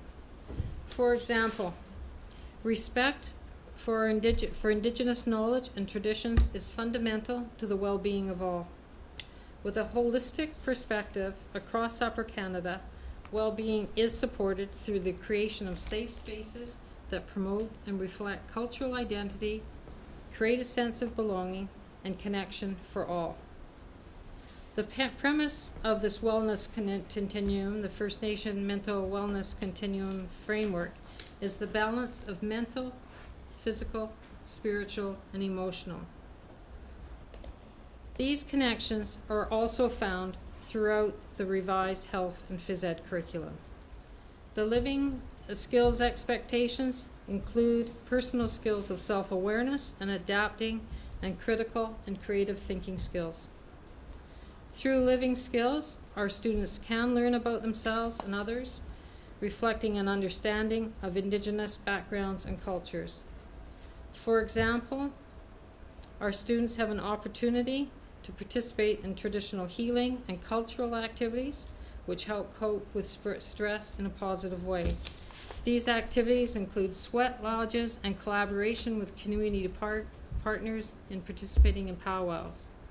A next move for us is to provide teachers, especially our teachers in our 7 to 12 grades, with greater opportunities to learn and understand how through living skills expectations, students can learn about themselves and others and demonstrate an understanding of resilience, connections, and ways of strengthening their own resiliency. In helping to ensure that all students achieve their highest potential, the Health and Phys Ed curriculum supports students to develop the skills and knowledge to understand themselves and others, to think critically and make and promote healthy choices, to develop and maintain healthy relationships, to be physically safe and emotionally safe, and to be physically active for life and to thrive. Helping students develop the knowledge and skills to be safe and healthy is a part also of the Achieving Excellence document. Throughout our schools, foundational principles outlined in the Health and Phys Ed curriculum to support the mental well-being of all our students looks like the following. It involves creating and providing safe, caring, and welcoming environments. It means including and empowering students to participate in academic and non-academic activities. It requires promoting and providing a wide range of opportunities for students to learn the curriculum, to learn about themselves, and to co-construct learning goals and success criteria. It calls for us to know the needs of our school community and to be responsive. It reinforces the benefits of home, school, and community partnerships in supporting the learning and well-being of our students. I'd now like to ask Val and Gord to provide examples of the curriculum and examples of this introduction within the school and within their classrooms. In this slide here, there are examples of collaborative learning spaces. These examples are from the Rideau and Cornwall family of schools, and they provide a welcoming environment where students can practice their interpersonal skills, learning skills, and work habits. The setup of these environments encourages active communication, relationship building, and collaboration. These skills are embedded within the Health and Physical Education curriculum document and Growing Success, which is our assessment, evaluation, and reporting document. Collaborative spaces promote and aid in the development of a sense of belonging and a respect for others' ideas. It encourages students to interact positively and to include others.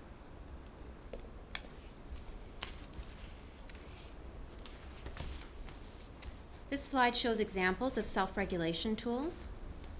Self-regulation tools such as these examples from the Rideau and Cornwall family of schools call on us as educators to know the needs of our school community and to be responsive.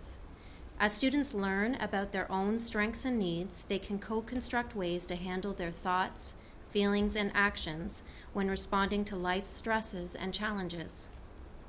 As students recognize stress and learn to identify its causes, they can try out strategies to help them cope better.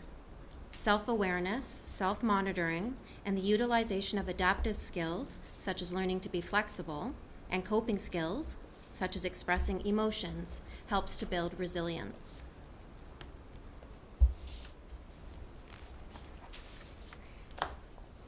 Carol Dweck's research about growth mindset is something that our schools have begun to talk about. This is the belief that the brain is like a muscle and we can grow our capacity to learn versus having a fixed intellectual ability. It emphasizes the power of not yet and seeing challenge and failure as opportunity. Fostering a growth mindset is highlighted in these examples from the Rideau, Cornwall, and Prescott Russell family of schools. Developing partnerships to support these positive habits of mind is important. For example, at the school level, we can collaborate and plan with our student support partners. At the community level, we have organizations that support children's mental health, such as Open Doors in the Lanark area.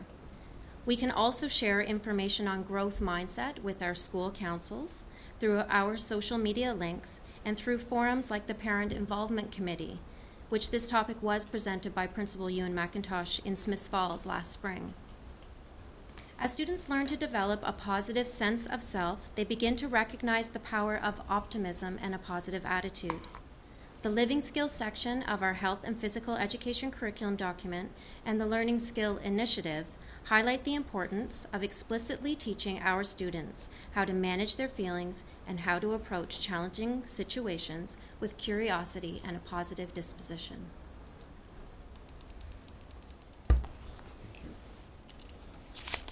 So up on the left-hand side, you can see a logo that's used to represent the Health and Physical Education curriculum now. So in 2010, that was released for the first time in your K-8 document, and then it was released more recently in the grade 9 to 12 document in 2015. And what's really interesting about it is you can see in the middle, you've got the student, you've got the heart, right? So it's a student-centered approach now. And so that's been a really big shift with the HPE curriculum, was to make it more student-centered. And so what you see now is everything sort of radiates out from that student, with living skills being on the outside. On the inside, your healthy living, active living, and your movement competence, all on the inside, leading to having our physical literacy and our health literacy. What's really important with this is we want to try and do this more in a holistic approach, so it's trying to blend these things together. Right now, about a third of the curriculum expectations for secondary are health, which would mean 1 of every 3 classes, and sort of the old way we taught, would be spent out of the gym in a classroom doing health. You can imagine what the response would be from students if you yanked them out of the gym once every 3 days to go and do health. So we need to get better at finding ways to integrate these health concepts into what we're actually doing in the gym. So for example, if we're doing yoga, talking about mindfulness and those types of things. So it's doing a better job of when we're doing the activities in the gym, making those links and those connections to those mental health components or the other healthy living components that exist within that. The other trick is also trying to go a bit cross-curricular. So the image that shows some of the fruit and the vegetables. So at Cambridge Public School, they received a grant last year to buy different resources to support nutrition. So they bought these fruits and these vegetables. But again, if you're looking at health and physical education, so now instead of just throwing and catching a ball, well, why not throw and catch an apple, right? Why not throw and catch a banana, right? So throwing those different objects and then having those discussions while you're doing these activities, whereby you're talking about healthy eating. You could put these objects at the end of the gym and you can mix some non-healthy things and you have a game where it's a relay race and you have to run down and get all the healthy items first. So there's some really simple ways in which we can go cross-curricular. The trick is that traditionally we as teachers, we sort of focus on expectations, right? And the expectation becomes a lesson, right? And we need to improve our skills in terms of being able to integrate those things throughout in our teaching in order to do it quite effectively, again, with the volume that exists there. So at the elementary panel, one way to do this is to transfer some of these concepts or expectations into, let's say, language class or into math class or science class. Because in many cases, a lot of these things can transfer over, and then you'll be able to cover all those expectations, again, without focusing on them individually, but mixing them in with everyday life things. Which we want our students to be able to do when they get out anyways, is to be able to get out and know what it is to live, not have to stop and think, what was that expectation? Everything's sort of built right in. It is a team approach, for sure, and this is one other piece at the secondary level within many of the curriculums. A lot of these same health components are actually written into the curriculum expectations as well. So you can find those as well. So it's a cross-clicker approach from that perspective. In the end, what's needed is a team approach. So being able to put this into practice is we need to make sure that we're all working together and taking advantage of all our resources. So the PD, the training, and then collaboration with education, healthcare, social services, justice, and other sectors. The reason why I put the Senators picture up there is because most people are familiar with the Ottawa Senators. Professionals. Those guys practice basically every day, right? They play a game every 2.5 days, right? As teachers, we're playing games every day, right? So this is the other challenge that we face, is how do we find time to practice what we need to do in the classroom so that when it comes game day, right, we're going on the ice, right, ready to go, right, as a team, coordinated, because we're much more effective if we can work as a team. So those are ways in which we can put that through. Physical literacy is one of the other main components you can see within the logo for HPE. And what you'll notice here is physical literacy opportunities for all. This is so essential. So what physical literacy is building the competence. So that's making sure our students have the basic movement skills to then make them confident, to then be motivated to try their activities. When myself and Jeremy Hobbs were in Teachers College together back in '95, when we did our practice teaching in the gym, they had us do units on things like badminton and on basketball and on soccer. That's not how we need to do it anymore. Right now we're looking more at things called like teaching games for understanding. So for example, net wall games, you combine things like badminton and volleyball and tennis because the strategies are the same for all of those activities. You want to put your object in a space where the other team can't return it back to you. So we talked earlier about teaching our students these skills for these jobs may not exist. Even within the HP curriculum, you're teaching concepts and strategies that are transferable to other areas. And it's those transferable skills that are important, right? Not the specific skills for certain sports. And so with this shift, it's really important because what it does in the early years is that it actually works on things like executive functioning. So things like self-regulation, for example. Playing Simon Says, the purpose of Simon Says is to teach children to be able to wait, listen, and react upon a certain cue. So you're actually developing executive functioning with Simon Says. If you're looking at building working memory, teaching young children, head and shoulders, knees and toe, that's working memory, right? Because they have to remember the order and the sequence that things went together. So you're actually building, again, skills that are transferable for later on. Cognitive flexibility, a game whereby you have music playing, every time music stops, the children make a different statue of an animal. And every time it has to be different. So they're moving, they're doing one thing, the music stops, they have to refocus, think about a shape, make the shape. We're now building those skills that they need in order to be able to be successful later on. Again, transferable skills.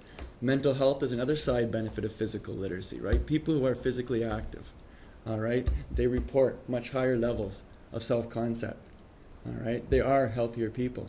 Academics, right? Studies showed 20% higher scores, right, for children who are involved with a lot of physical activity. But to be involved in physical activity, you need that physical literacy. And again, self-esteem and appearance, other side benefits. So for me, physical literacy, and they're saying right now, it's the vaccine. It's the vaccine for a lot of our health issues right now. If we can make our society physically literate, it takes care of a whole bunch of different issues. And then the whole wellness piece, this is one of our vaccines for wellness. Down at the bottom, there's a tree there. On the one side, it says Upper Canada. On the other side, it says CS4L, which stands for Canadian Sport for Life. LTAD stands for the Long-Term Athlete Development Model. So what this is a model that's been put together within Canada. We're world leaders in this area. And what it's designed to do is, it was originally designed to make more elite athletes. And while they were developing it, they realized this is how you make healthy, successful adults. So it doesn't just focus on the physical. It focuses on the intellectual. It focuses on the emotional, and it focuses on the social. Every sport organization in Canada has a model laid out for this developmentally, which means that at the different ages, it gives you an idea of what that sport should look like. So for example, hockey at the younger ages, right, it's supposed to be 3-on-3, cross ice. You go small-sided, you increase the touches, right, you increase the competence, the confidence, and the motivation to continue later on.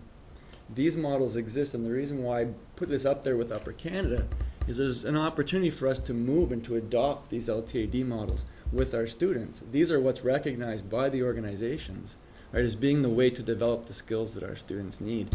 And currently within our board, so the section there that has Charlan, it has Tagua, it has Glengarry, and it has Pleasant Corners. Right now their 7-8 model, it runs on an inclusive model, which means that any student that comes out gets to play. And so they go to a site or a location. It's usually modified gameplay. So for example, if it's soccer, it may be 8 versus 8 as opposed to traditional 11 versus 11. But every student that wants to participate gets to participate, right? And that's so important in the education system because we're here for all students, not just some students. And so we need to do some realignment in some cases, or take a look at our models and our practices and take some of the best practices that exist within our board and share them. And there's others out there as well. The Revolution logo that's up there, that's from my school. And the one piece, we'd love to have the Charlan model. We're struggling to get other schools to buy in with us. But what we've done is we've created an intramural situation whereby once a month during class time, students can sign up for an intramural. And so they get out of class to go and participate in an activity. And so with many students being bus students who can't stay after school, this gives them a chance to participate. Or in some cases, we have some students with special needs. They've never been on a school team before. Now they get an opportunity. They're actually missing school to go participate in this. Like, for them, it's so exciting, right? And again, that comes down to your environment, that whole wellness piece. And I'll just finish with one statement I saw one time. It said, wouldn't it be great if every child in the education system just once got to wear their school jersey or school uniform, right? And physical literacy opportunities for all is how we can achieve that. Oh, I get to go after you. That was good. That was excellent. Oh, thank you. Is this the button that I'm pushing? No, that one? There we go. Okay. So it's really nice. The last two speakers were talking about sort of these cross-curricular, very integrated concepts of how we've got mental health and wellness and physical health going through lots of different parts of what we do in schools. And we talk about that at Tier 1, but we also talk about some more targeted intervention, some more targeted programming. And so the programming that we provide and support through student engagement, it aligns with and it supplements the HPE curriculum. So what is shown up here is some of our programming that teaches students and their teachers, who we are asking to learn along with their classes, how to recognize and cope with stress, how to build social skills and healthy relationships, and about mental health literacy. We've identified programs appropriate to different developmental levels and needs so that something is available right across the grade range from K to 12.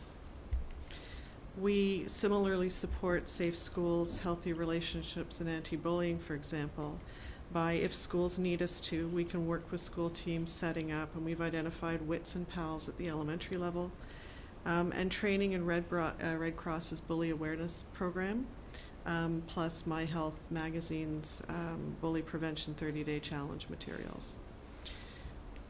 It's really important that we create a shared understanding of what is meant by a problem in health or mental health, but it's equally important to create a common understanding of what is meant by good health and good mental health.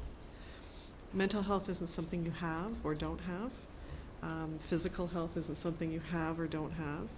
It exists along a continuum, and that continuum can vary over time, and it's a continuum of health to illness, from functional to dysfunctional.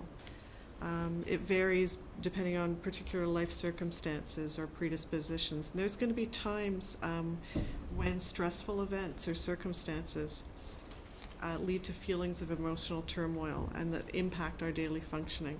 And most of us are going to move back and forth along that continuum towards well-being as circumstances change or interventions are put into place or we learn how to think and cope differently. These points were presented last spring to a very large group. It was very impressive of HPE educators. I haven't presented to that size group in a long time. And we took a first look at some ways that we in student engagement, for example, could support those educators, and we took a quick look at some resources that teachers might pull from for lesson planning. And a major point in that discussion that we had with that large group really also revolved around the inextricable link between physical literacy and mental health literacy. So the programs listed on this slide and others that I mentioned around bullying, it's not a complete list. I mean, we've just heard about all kinds of other things that are going on in schools. And it doesn't represent every effort that schools are making as they work towards supporting and teaching wellness.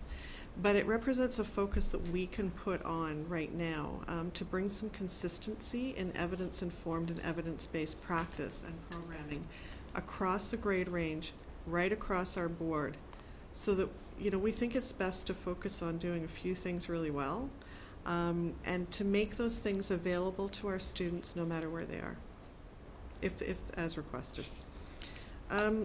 I had two very interesting and eye-opening experiences recently. I presented to Student Senate, and I must say that Trustee Grace, you presented such a great synopsis of what I spoke about that really you could be doing this right here, right now. So I presented to Student Senate, and I was also speaking to a class in one of our high schools. Now, the Ipsos Reid survey told us that 49% of students surveyed have trouble dealing with the stress of school. I think that was it. So in those, and I didn't do this in those two sessions because of that question, but luckily it comes together here. And I asked in both sessions a very simple question, which is, what do you experience at school that affects your sense of mental health and well-being? That's all I asked. And first off, students, whether it was the Senate or the classroom, identified things that impacted negatively. I didn't ask them about positive or negative, but they went straight to what impacted negatively on mental health and well-being.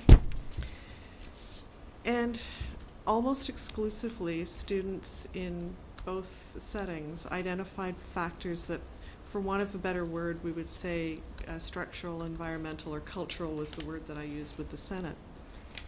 And these were things like timetabling of courses, timing of classes and classroom breaks, projects piling up before and during exam time, crowded hallways, college and university application deadlines. That's what they identified as things that stressed them.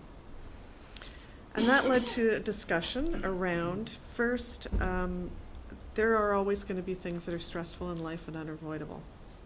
And so to some extent we need to normalize that. And then we have to have discussions around, when stress does happen, what do we do to help ourselves? What can we do to help you? And in having that discussion, students were very able to generate a lot of thinking around that.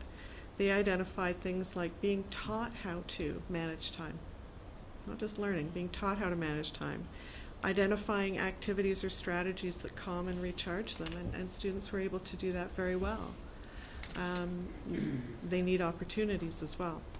How to get enough sleep. What does it mean to eat well? Do I get enough exercise? Do I get the right kind of exercise? And on it went. I always forget to change my slides. There we go.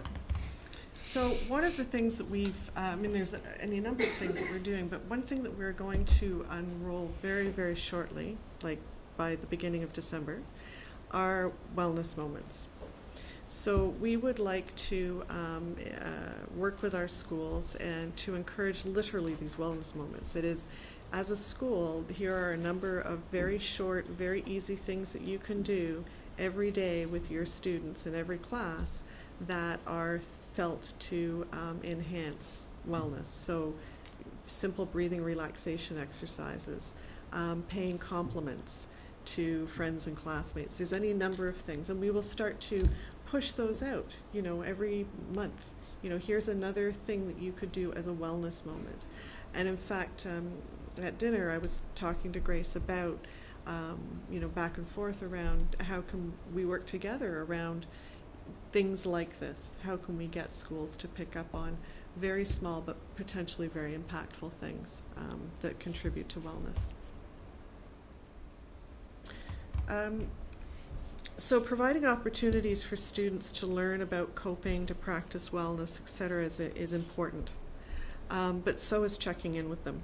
And we have to check in with them frequently so that they'll tell us what they think and feel, what they need, whether or not we're on the right track. And this not only empowers students, gives them a voice or a place to voice their voice, it helps them to start problem solving those challenges with us. And that builds trust and relationships, belonging and hopefulness. And we can facilitate that student voice and do facilitate that student voice in a variety of ways beyond just surveying and conversations.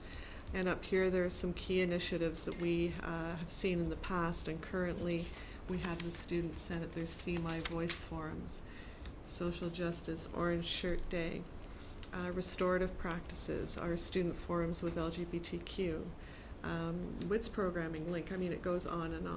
And those are all opportunities for students to become empowered, have a voice that also works towards supporting their wellness. The key really, though, is to extend these initiatives and extend the conversations and extend our survey's findings through to further action. So our biggest challenge will be in assessing whether or not we are on track and whether or not we're getting it right. And so, like SIP says, we need theories of action, and we need to be using the if-then statements. So, at a classroom level, it could sound something like, if we have children practice Mind Masters relaxation exercises every day for 8 weeks, then we will see increased self-regulation in transition points in the day, which looks like fewer instances of crying, pushing, and arguing. Okay? At a system level, it might sound like, and I hope it will sound like, if we implement our mental health plan as proposed, then one of the things we will see is a staff who are more aware of Supporting Minds documentation, Supporting Minds resource, and more use of Supporting Minds as a resource during student support team meetings. If we took the Ipsos Reid survey question as an example, we might be asking students what stressors they are experiencing at school. Then they will have the opportunity to identify and articulate these in more concrete and specific ways, and we can begin to respond appropriately. Where do we need to focus our attention and where do we need further support? I think those are good questions, and we could articulate those more clearly, and we should be, and asking them of different groups, not just our school leaders or our classroom teachers or ourselves, but I would say most particularly we need to be asking those questions of our students.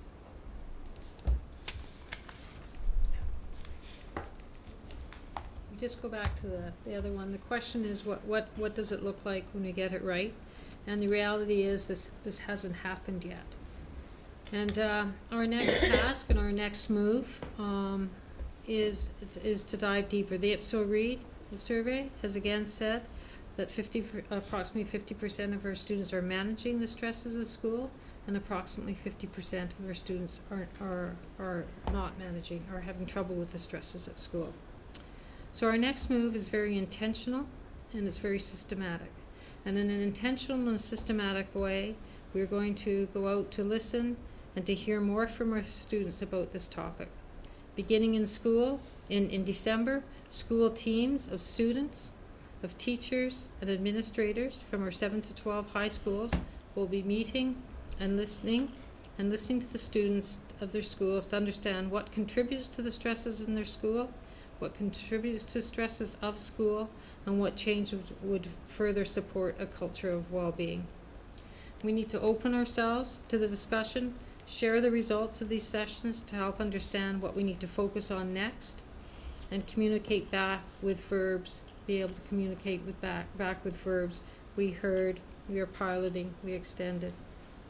And so now Eric is going to talk further about this pilot coming into December. Thank you, Susan. So, my piece of this puzzle, I guess, and I think you can see how it all interlocks, I think, as we speak, is to try and figure out how to make a system out of this. So how do we get to a point where we are regularly using this culture data to actually drive school improvement in a meaningful and measurable way? And of course, this is quite challenging because in a lot of ways, this is sort of new ground, I would say, for schools in general, not just for our board, but across the province and across North America for that matter. And so the challenge, I think, is how do we move from stuff that can seem a bit ambiguous or esoteric into something that will actually prove to have tangible benefits on the ground. So when we look at this cycle, this is sort of how we see the structure working. So when we talk about asking students, it's important, obviously, for example, that all students have the opportunity to respond to these culture surveys, that students understand why we're asking them to do that, and also what changes we've made in the past based on information we've collected from them before, so that it becomes a meaningful cycle and a dialogue. When we talk about what we heard, it's important that we're reporting back to students so they know that we're listening, that we're sharing the results with them, that they understand that there's a role for them to play in helping us solve some of the problems that the data is revealing, and that they are looking at the data and know how they can be a part of the solution. And finally, when we look at the taking action piece, that again, that we're reporting back and that we're drawing for students a very straight line between the feedback we're getting from them and the actions that we're actually doing at the school level. So this brings us to a sort of a 2-year pilot being launched under Superintendent Edwards' supervision. And purpose of the pilot really is to do this exactly. How do we convert this data into meaningful action? And as Superintendent Edwards, I was going to call you Trustee Edwards for a second.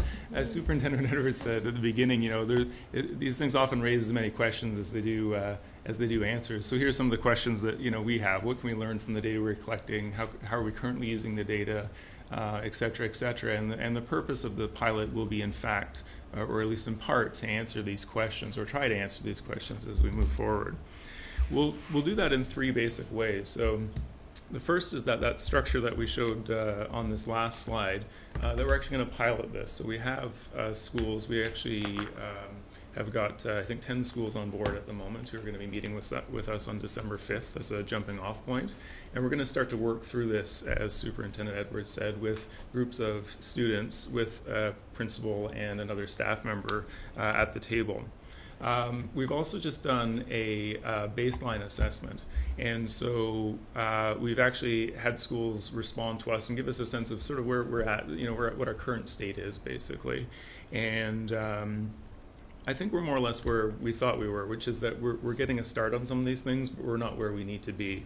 And the third part is we want to ensure that we've got a clear communication plan, so that as we're doing this, we have a clear sense of how we're going to communicate this with our communities, with our parents, and with students and staff, because as Susan said at the beginning, all of this is going to require a collective effort on the part of all of us. So if we're looking, for example, at the problematic data that comes out of the Ipsos read around the amount of stress in the school, we see that students need to be an important part of the process. And as we work with students to start to divine some of the information that Dr. Inglis was talking about,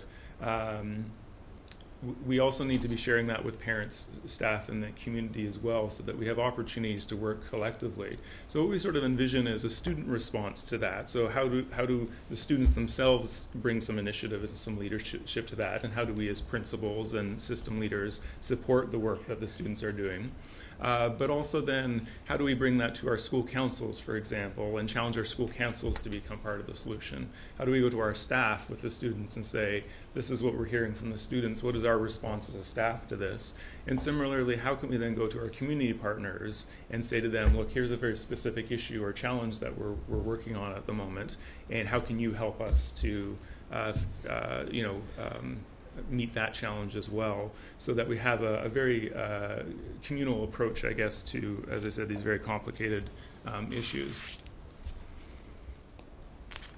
We actually have multiple layers of data, and this is something that Dr. Inglis and I were actually talking about just before dinner as well. So the Ipsos read, I think, has highlighted for us the problematic issue of student stress and anxiety. We are using, I'm sure most of you know, the Tell Them From Me survey on an annual basis. And the Tell Them From Me is useful also because it helps to unpack a little bit. We can get a bit more detail about what's going on.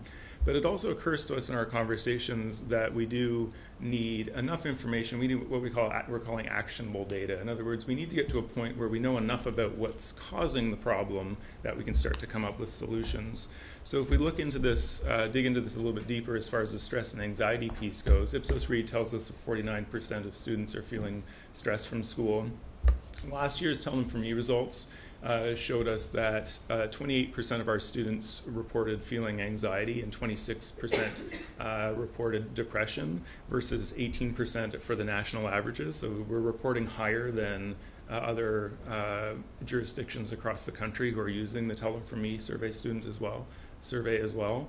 And but it does still lead questions to, how can we use the HPE, coming back to what Gord was talking about. How do we use the resources there? How do we dig out more information so that we have pieces that we can work with? So for example, with the stress and anxiety, we know they're reporting stress and anxiety. We don't know exactly what's causing the stress and anxiety and what things we can control, nor do we know, for example, exactly what strategies they're currently using. So again, this comes back to Dr. Inglis's point about sort of how are we building out that the toolbox, I guess. Because the fact is we all experience stress and anxiety. That's a natural part of living. It's just we have strategies that we use to deal with that, right? And so how do we ensure that our students have those pieces?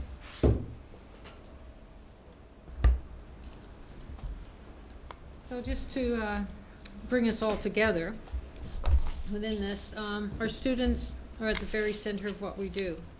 And if we look now to my left-hand column of where we are, using some indicators in that first column up there, where we are in the first column, we know we need to in-service and to support our teacher efficacy and to support, as Gord said, and our teachers with trying new things there.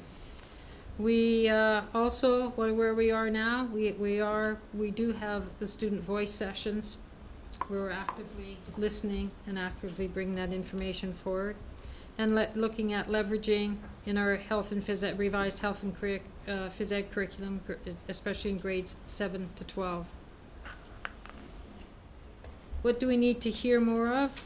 We need to give space and time to be able to drill down deeper and hear what our students, what our staff, what our families and communities are saying to further strengthen the resiliency and to ensure that health and phys ed living skills curriculum expectations are met and that students thrive. And how are we going to do this? The last column, there's some indicators there. Well, to do this, we need to build upon our current state. We need to listen, we need to action, we need to measure, and we need to reflect on our next moves. Nothing is in isolation. None of these moves are in isolation. Our job is to work with the interplay. Our job is to help our students thrive with the gifts that they have been given, and to see get to the results where we're more comfortable with. Thank you. Thank you. Before I turn this open it up to comments and questions, something you don't hear the Board of Trustees talk about very much lately is the accountability framework and key result indicators. And the Ipsos read was a key result indicator that we commissioned to get at some information. And what we're addressing tonight is one part of the things that came out of the Ipsos read. And what really impressed me was, because it fits into what we were doing, we asked you, we heard you, and we're taking action. But our action has to come through you. So I think it really shows how the accountability framework and the key result indicators work in this case. We asked, we heard, and now you are taking over the action of it. So I just want to get that on the table because we haven't used that expression in a long time, and key result indicators is a very critical part of what we do at the board table. I'm going to open it up to comments and questions. Mr. McAllister. I guess I'm like 49, though, that 49% of the students who were surveyed, because as a trustee right now, I'm experiencing anxiety, nervousness, depression, and restlessness. I'm here for you. Oh, thank you. But, the essence, please don't be offended by what I have to say or ask. The essence of the motion was how the learning environment in schools can better support student well-being. What I've heard so far, in large part, is platitudes, nice statements, broad goals. But I guess the question is, like the old ad, where's the meat? What's the strategy? What is the plan? I mean, if I was one of those students, what can you tell me the plan is at any one of our secondary schools? We can't really rely on the health and phys ed curriculum, can we? Because it's really only one course. I know you've mentioned integration, cross-curricular approach, etc., and I think that's the way to go. But nevertheless, we can't just rely on the HPE curriculum because that's just one course. So in what ways can I as a trustee feel assured that wellness and well-being are priorities for our board? We've done a lot of valuable work in the area of equity and inclusion, which are contributing factors, but have we lost focus on student wellness? So what's the plan for the coming year? How can you synthesize this for me? I'll start. And I'm going to start with that one. So the plan for the coming year is we do have a mental health plan, which we didn't bring here tonight because we wanted to focus in on the one survey result. We do have a mental health plan, and within our mental health plan, it is very directed in building our staff's knowledge and their efficacy in helping or supporting our students. Because our staff are the very foundation. We have excellent principals and teachers within our school, and it's that caring adult, that understanding adult that matters most. And our teachers are asking for more information. I'll turn this over to Allison in a minute. So that's one of the pieces within our mental health plan. The other piece, as we've mentioned here, is an interplay. It is the front matter of all curriculum. It is the well-being piece. And last year we did in-service our teachers. We in-serviced over about approximately 300 teachers on the revised HP curriculum, and we have plans for this year for in-servicing them and focusing on the contact skills. The third piece is this is a really important piece because it involves our student support partners who are in our schools every day, who are in our high schools for at least 50% of the day. And these programs here that go right from JK to 12 is that these are the programs we are scaling out. These are evidence-based programs. And as Dr. Inglis said, we have gone from a suite of programs to saying these are the programs that we are supporting and putting our time and energy through our staff, through our student support partners, through our mental health leads, working with our principals all the way through, that we're really working to scale out and have in each of our schools. It will take time to get them into every school, every K-6 school, to have roots of empathy through the zones of regulations. But I think what we can say right now is all of our K-6 schools has at least one of those programs that they are working with within their school, if not two, and our 7 to 12 schools also within the mindfulness for 7-8 is a program for all of our students. And the mental health stick to the facts for 7 to 12. And Dr. Inglis, do you want to speak further to that? Through you, Chair. I think, yes. But I think if that was all we did, it wouldn't be enough. And I think that what was nice for me to speak after these two wonderful people was that it's wellness is a huge thing, and it has many moving parts. And I think to articulate, we need to articulate better exactly what we're doing in many different areas, many different parts of our school. So it's not just about these programs or growth mindset or the HPE, it's everything together. It's the student voice. I was dreaming about this the other night, how I'd love to, in primary colors, do a beautiful infographic that had, this very complicated thing shown. But that actually was probably a goal. How do we represent this in a way that makes us feel confident that we are approaching this in the right way?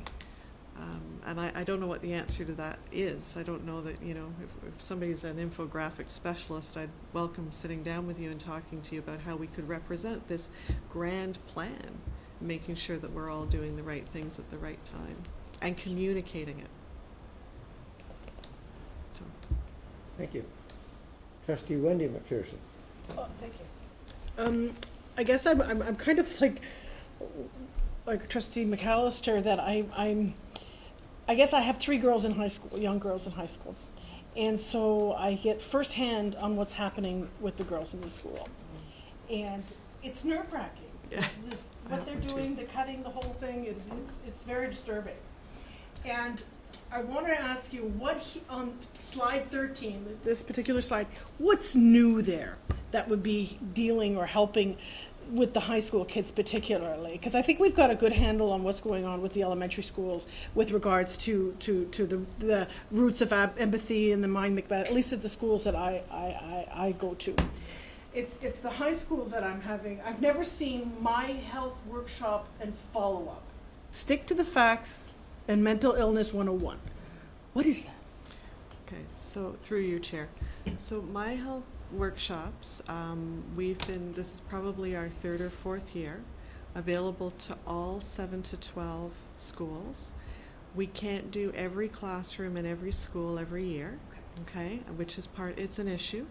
But what we are doing, because that is an issue, is we've got Dr. Santor, who's introduced this to our schools and our staff. Our staff are now learning how to turn around and do those workshops themselves. Again, the workshop alone is not going to get us anywhere. It's really, how do we extend that learning? How do we keep that conversation going? Stick to the Facts is about how do we cope with stress? How do we relax? How do we change our negative thoughts when we're feeling stressed? And Mental Illness 101 is really about helping kids understand the signs and symptoms when things are going wrong and how to ask for help. Yes, our goal is to take that from bits and pieces now, although every high school has engaged with us in the last 2 years, and just keep growing that out. Okay? Thank you. Yeah. Trustee David McDonald. Thank you. I just want to pick up on the 2 previous speakers. I think it's important. I mean, we hear a lot of the information that's happening within our schools, and a lot of the information tends to be focused, if we're talking about health and physical education curriculum, around the K-8 area. The survey was as a result of secondary students, and I think the alarming piece is that if we're talking half of the secondary students that were surveyed feeling that way, the work that you're doing is going to miss those kids. And it has missed those kids right now because it's going to take too long for us to see the impact. So what are the short-term pieces that we can do to help those kids that are in secondary school now? And I think that's where we need to focus on. I mean, there was a component within the recommendation that says, especially health and physical education, but it doesn't mean it has to focus on that, because when you're in high school, there's limited credits that are required in health and physical education. So what else is there? And my fear, and coming back to some of the previous comments or reports that you've had, Dr. Inglis, is when we look at the, trying to grow the green, sometimes the stress factor piece is silent, right? It's those individuals who are handling something inside, and it's not coming out in any other way. So it's silent to the individuals in the school, teachers and other staff.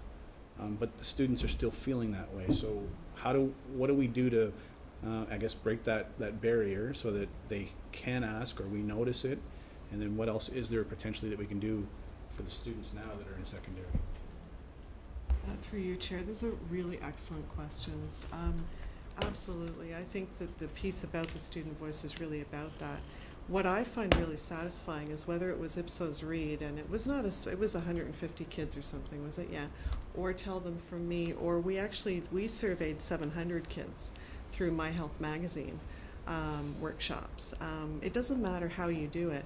You ask the question, those kids are going to tell you. So how many opportunities can we give them to tell us something? We're going to have to keep asking, but we actually need to hear it and action it. You're absolutely right. Again, if this is all we did, we're not going to get anywhere. It has to be about more than just these programs or phys ed. It's also about the things that I think these young people were telling me in just 2 group meetings. It's also sometimes environmental and structural. It's things that are like, are our hallways crowded? Is our lunch hour not well situated? There's lots of different pieces that we have to look at and that we have the potential to change that will help eliminate some of the stressors, which in of itself is going to lower some of these stress levels. It's a big undertaking for sure. Through you, Chair, I concur. I think it's an excellent question, and it's the challenge that lays before all of us, I think. For my little corner of the universe, I mean, certainly I think we're hoping that by developing a clear process. We're really using that data. And again, just to echo what Dr. Inglis said, it's all about the students, frankly. The students know what the causes of the stress are. They know what they're doing currently. And a big part of it is actually just stopping and listening to the students and then engaging in that process, right, where there's that feedback. I think it'll be a very powerful thing when we get to the point where we're doing the Tell Them For Me or we're doing Ipsos Read or whatever, and then the principal of the school is coming back and coming up with a team of kids and saying, this is what you've told us. This is what we've heard from you. This is what we're doing now as a result of what you've said. Here are changes that we've made. And here's what the staff has done. Here's what the students have done. Here's what the parents have done. Here's what the community has done. I think that in itself is going to help people relax a little bit when they get a sense that we are taking their concerns seriously and that we do have a multifaceted response. And I know some of the work that I've done in my own school in the past, not so much around stress, but around students really tied on to the engagement and motivation part, that they weren't engaged in school, which kind of ties back to the earlier discussion from this evening. And so I worked with them. They came up with a plan and they organized a bunch of courses for other kids that they thought would be interesting to them. And then when we went back to the staff, at the staff meeting, it's like, this is how the students are addressing their own engagement issues. How are we now addressing them? And so then we responded in kind, basically, right? And so then the teachers worked to bring more engaging and motivating things to their classroom to create a kind of a dialogue. And our hope is that through this pilot that we'll come back, and we can certainly come back later on to share with you what we come up with, but that we'll have a bunch of ideas and examples of how schools are starting to tackle these things proactively. And it is going to take some time, there's no doubt about it, but it's vitally important that we get going.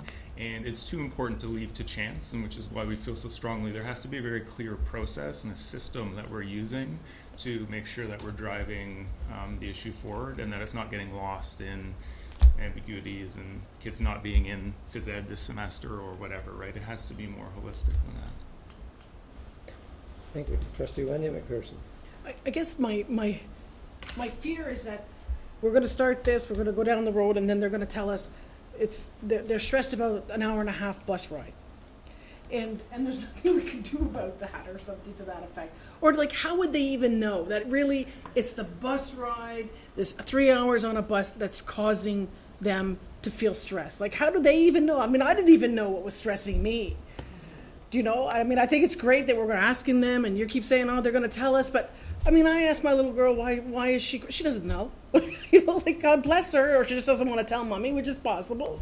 But I'm just sort of, at what point are we looking back and saying, well, this has got to be causing some stress, and we got to fix that?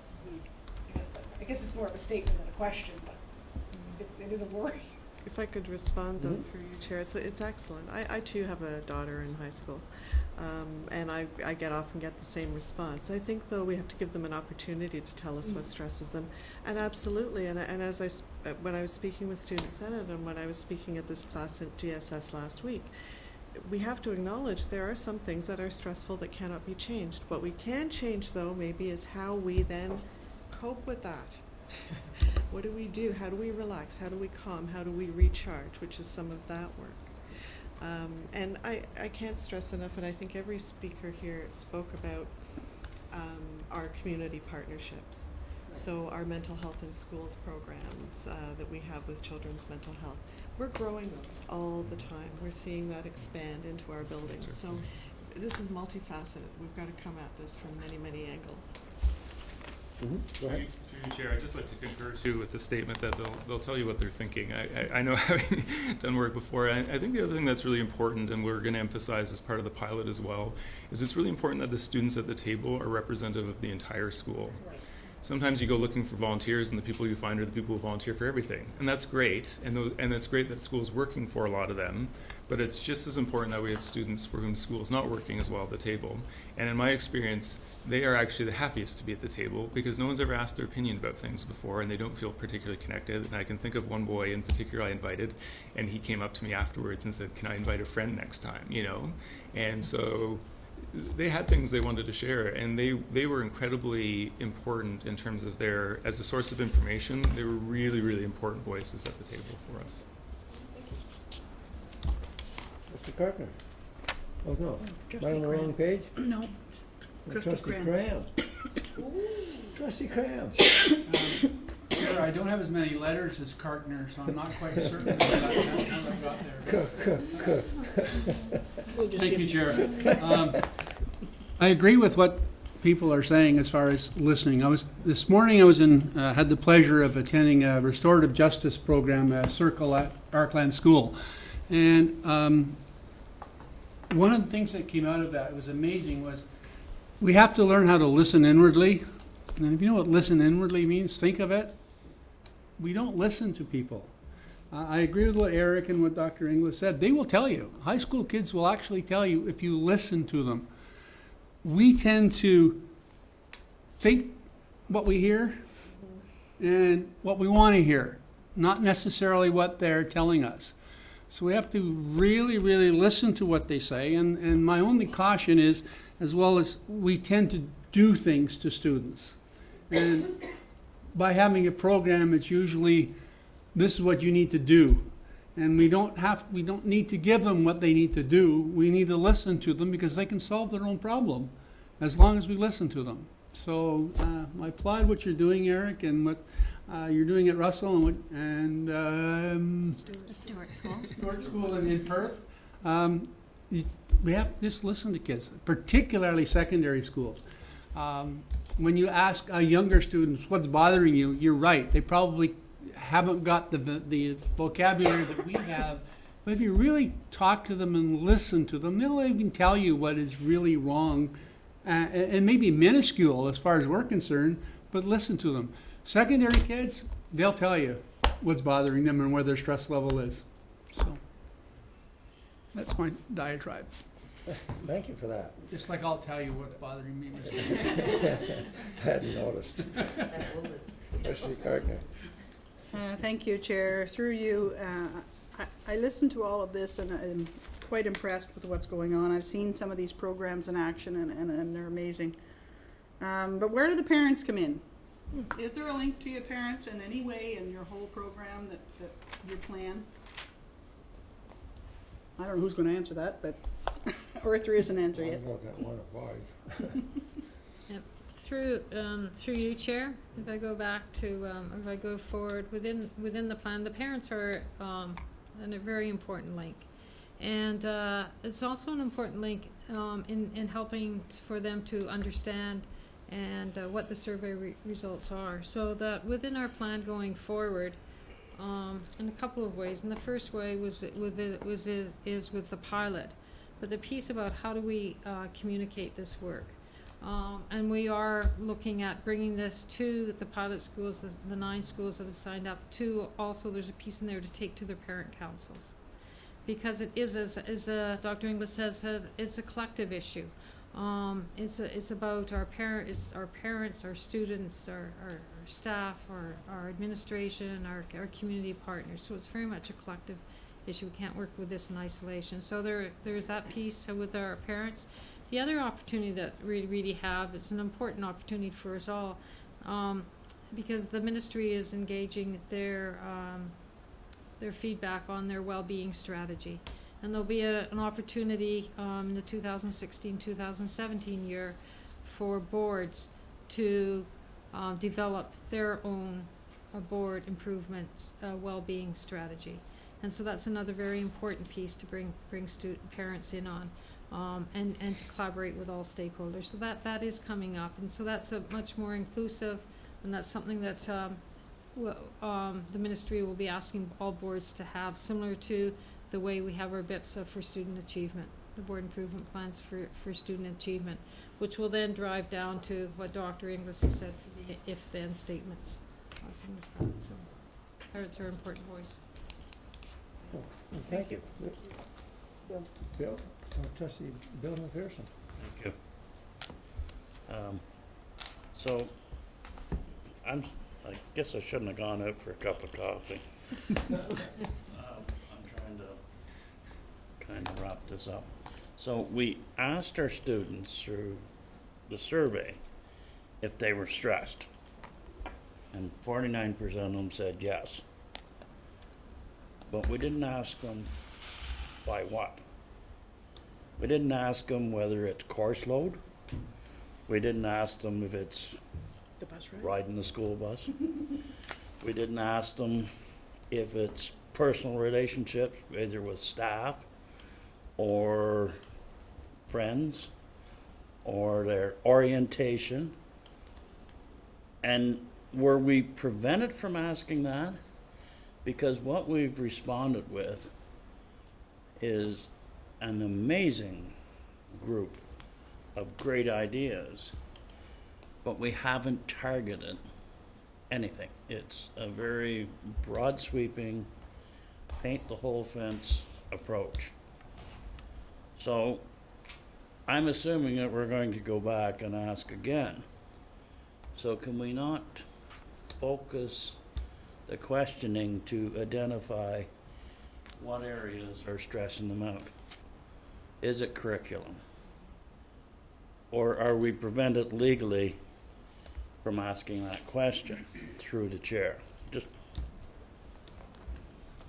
through you, Chair, I'll start this one. If you take a look at the middle of a column in terms of one of our next ones, now we need to hear exactly, Trustee McPherson, what you're talking. We need to drill deeper into the data. We need to drill deeper into the data from our students and bring our students together. And also we need to drill deeper into the data that we currently have. I'll let Eric speak further on that. Sure, through you, Chair. Yes, I think I agree with you that 49% is obviously important as far as a sort of landmark for us, or something to draw our attention to it. But this is where we're trying to get this idea of actionable data, right? So how do we drill down far enough that we know what the causes are, so that we can actually respond effectively? Because otherwise, it's a bit of a scattershot approach, and this is why having the students at each step of the way is so vitally important. You know, and to come back to Trustee Karkner's last question for a moment, you know, the question about the parental involvement and that sort of thing, you know, I think one of the things that's vital is when you're coming back to school council to have that conversation, that conversation is not led by the school principal, that's led by the students at the table, right? So they're coming and they're saying, these are the problems we've identified, these are the solutions we're working on, and now we're challenging you to be participating in this as well. How can you as parents respond to these things also? And so I think hanging on to that student voice all the way through is absolutely vital, exactly because you need all the detailed information, right? We're guessing. They actually know. Yes, certainly. Through you, Chair. I would add as well that once we know what the stressors are and we have a chance to work on those, there will be other stressors that will arise. The beauty of the programs that we are learning about in the schools is that it is teaching teachers and students and parents, if we're sharing that with our parent community, how to handle stress, no matter what the situation is. So for example, with the Friends program, it talks about thoughts, feelings, and actions. So I have a thought, I can't do this. How am I feeling? I'm feeling hopeless. And then what's my action? I say I quit and decide not to do the assignment. If we can work through those type of programs with kids and arm them with the tools to handle any sort of stress, whether it's when they're in grade 1, grade 8, grade 12, even for myself. Of course, we all have ways that tactics that we need to practice, and that's the beauty of the content, so that kids can apply it in any context as children or adults. Thank you. Through Chair. Go Trustee McDonald, then we'll come to you, Trustee Garrell. Trustee McDonald first. Okay. Thank you. So I just want to point out there weren't just 8 questions or so asked to students as we went through this. There were a series of questions. The summary came to us, and we got the report, and these are the recommendations that come forward. Staff have access to that information as well. So we did ask more questions, and there's information that can be drilled down a little bit further. But the key point that Ipsos Reid highlighted was that 49% have a difficult time coping with stress at school. So stress at school, and really if it's classwork, whatever, it's stress at school. We have to find a way to help them cope with it. We can dig down, and I agree, we should dig down and do some of that work to be specific about some of the strategies. But we still have to be able to respond to the kids that are saying right now, I have a difficult time dealing with stress at school. So if we spend the next 2 years finding out why they're stressed at school, we'll never deal with the stress at school. So it's important that we tackle the issue as quickly as possible. We have to do the other things as well. That's why I asked the question earlier about what are we doing today to help the kids. So we'll ask more questions, we'll get down to the heart of it a little bit further, but I think the fact that there's stress at school is an important piece. If it's coursework, if it's crowded hallways, it's at school. So we have some control over it, and I think we need to make sure that the students have the tools in their toolbox to be able to handle it at school, whether it's the classroom, whether it's the hallways, whether it's the homework. And that's the biggest thing that we can do. And to Mr. Hardy's points, we have to make sure that when we're doing it, we're telling them that we're doing it. Because I think that adds to the credibility that when we ask the question, more will answer the question next time. Absolutely. Give us, I think, more specific or more data that we're going to be able to handle their issues in the classroom. And I think it all lines up that if we're asking it, what's the actionable course that we're going to take, giving credibility to the fact that we're listening to them, giving the power to the students to answer more questions and be empowered to speak up more frequently. So, Trustee Garrow? Thank you, through you, Chair. Very interesting presentation. And just wanted to add that we're not going to eliminate this stress. Stress is everywhere. But I do like the way the tone of it is that we're trying to cope with it. And I know that there were a number of questions that were asked following what Trustee McDonald has said. And for students are they aware of all the coping mechanisms that are out there? I mean, you've listed a whole bunch of them, and I think in looking at the pilot, digging further, that this also has to be part of communication, communicated back to the students, back to parents, and about stress. I can relate one stressful item, and this is from Akwesasne, is that our students going over to school, CCBS, and of course some going to St. Joe's, is that they're facing stress immediately when they have to go through customs. So that's one. We're not going to eliminate customs, the Canadian customs, but however, we know what it is, but all students will have stress. And so the idea of having programs like this and being able to address it with the students, with the parents, that there are coping mechanisms. Thank you. Thank you, Trustee Garrow. And final question I'll give to Trustee Bill. Oh, and then, okay. Trustee Bill McPherson first. Okay. Under the slide says using school climate surveys under key questions through the chair. I believe there's 3 pillars to education: family, community, and school. In there you ask in what ways can we involve parents and community members in the process. Is this an indication that we're going to broaden the scope of this, that we will be reaching out to both, I think Carol mentioned it, parents as well as the communities for improving the school environments? And there's a huge demographic across the board. I know in my ward alone we have people living in $1 million homes on river frontage, and less than $1 million homes elsewhere. So are we going to reach out on a broader scale for support?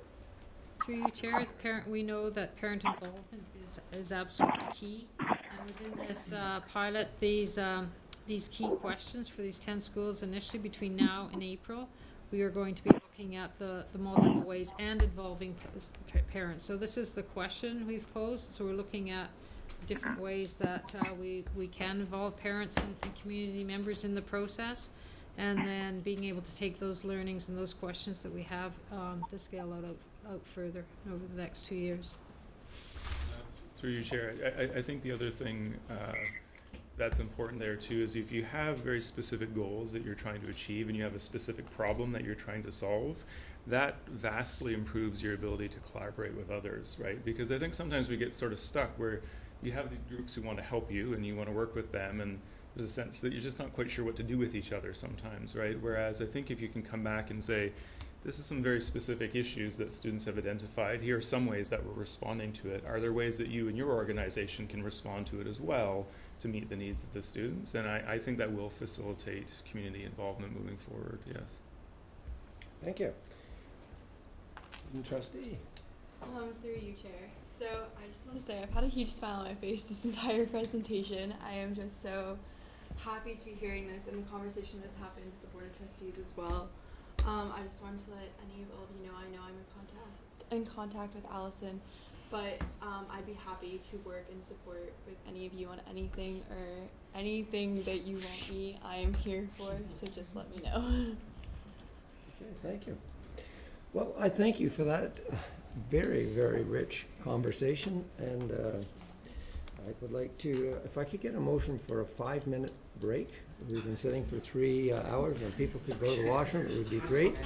Before we come back, we need to go into private session anyway, so can I get a motion? Trustee McAllister, Trustee McDonald, 5 minutes. If we can be back by 9:30 on that clock, and then we'll move into into private session at that point. Thank you.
David McDonald.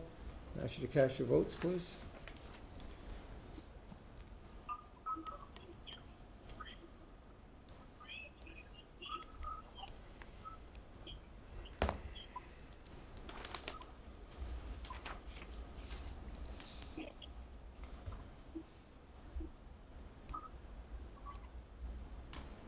And that carries.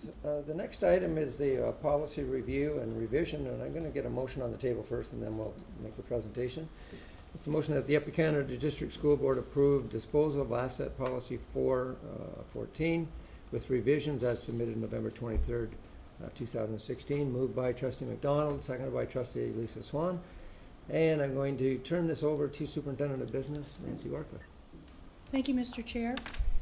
So the reason for this policy coming before the board with some revisions was really triggered by two things: the recent changes to Regulation 44498, which really impact the procedures more so than the policy. The changes in the policy are more to provide more clarity, in particular for administration, with regards to disposal of assets. The changes to the policy are highlighted, if you can see them on your computers. The key elements of the changes are to include now in the policy that the board would give direction to administration when we bring forth a property to declare it surplus, that would constitute the minimum acceptable sale price for the property if and when the property is listed on the open market. So that would be after circulating via 44498 and if there were no expressions of interest through that process. Secondly, it includes the statement that administration will then make every attempt to sell the property at its maximum value. Also in the policy, we've tried to make a clearer distinction between real property, so land and buildings, and our movable assets. So it's divided in two sections with some specifics around options for disposal of surplus movable assets.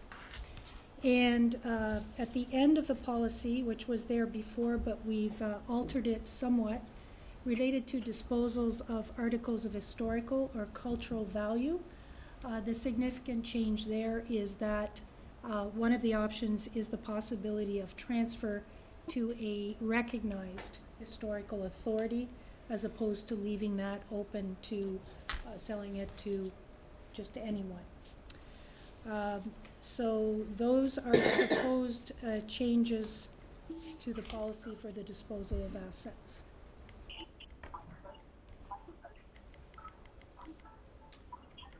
Thank you.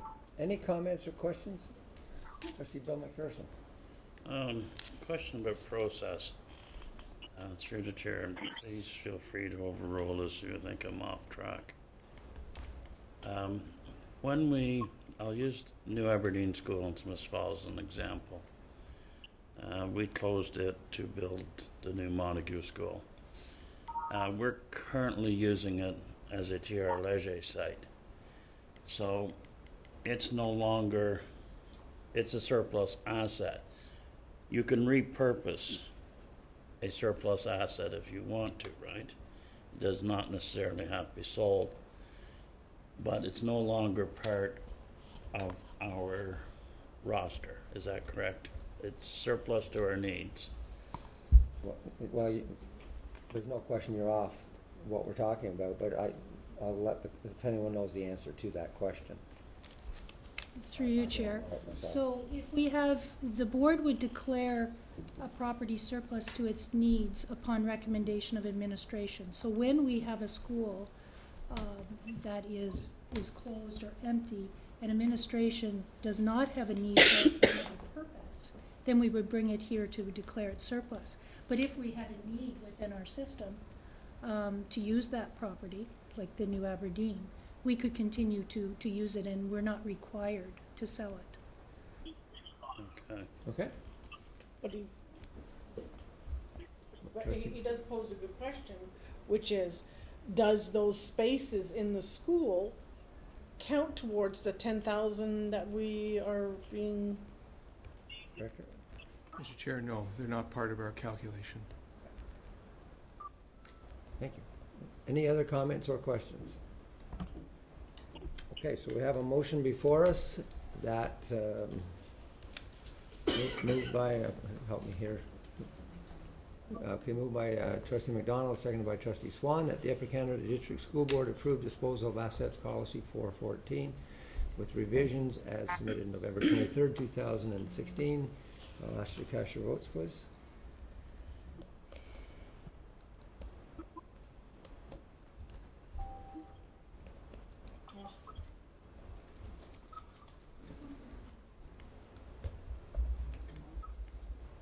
Mr. Cram? Didn't come up on my screen. You in favor? Yeah. Thank you. That carries. The next item on the list is the Audit Committee report to trustees, and I'll turn this over to, well, first I'll have a motion on the table, and then we'll turn it over for discussion. Move that the Upper Canada District School Board adopt the 2015-2016 Audit Committee Annual Report for the fiscal year ending August the 31st, 2016. Moved by Trustee David McDonald, seconded by Trustee McAllister. And do you want to just briefly, yep. Mr. Chair? Yes. So during the fiscal year 2015-16, following audits were completed by August 31st. However, due to timing and reporting, the audit related to backup and data management has not been received by the audit committee yet. In addition to those listed above, the following audits were completed in 2015-16, special education audit, and based on a multi-year internal audit plan, we do not anticipate any enrollment audits to be performed. That is the report for the fiscal year 2015-16, Mr. Chair. Thank you very much.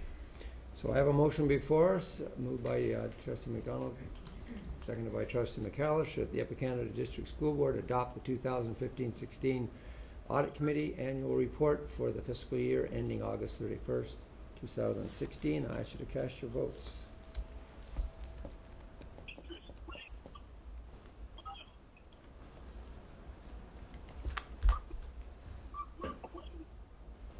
Trustee Wendy McPherson, that carries. Thank you very much.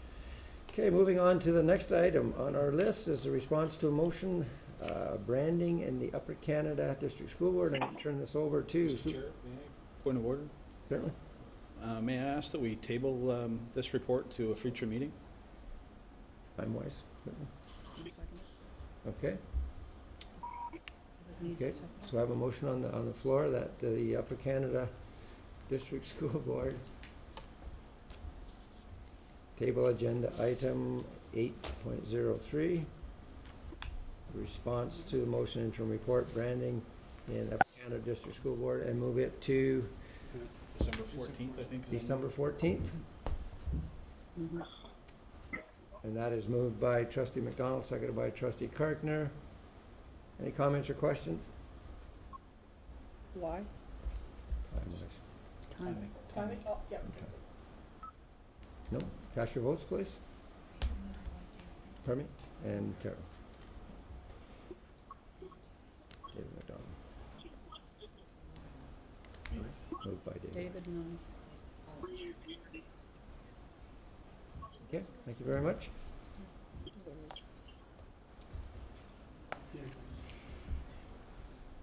Sorry, Superintendent Hobbs, I know you were excited about doing this, but see you in December. Can we put it last on the list? It's like, Yeah. It's like is it, who's the guy on Jimmy Kimmel? He never gets on the show either. I think we could arrange that. Right. Okay, moving, that carries. Thank you. Moving on to the next item, which is the Director of Education's first quarter update to the board. Thank you, Mr. Chair. Through you, and in light of the time, I'll perhaps give the highlights. It's my very first startup to the school year with the board, and so the first quarter was about focusing, leading, and supporting the instructional program and all the structures and resources that helps to support a good start to the school year.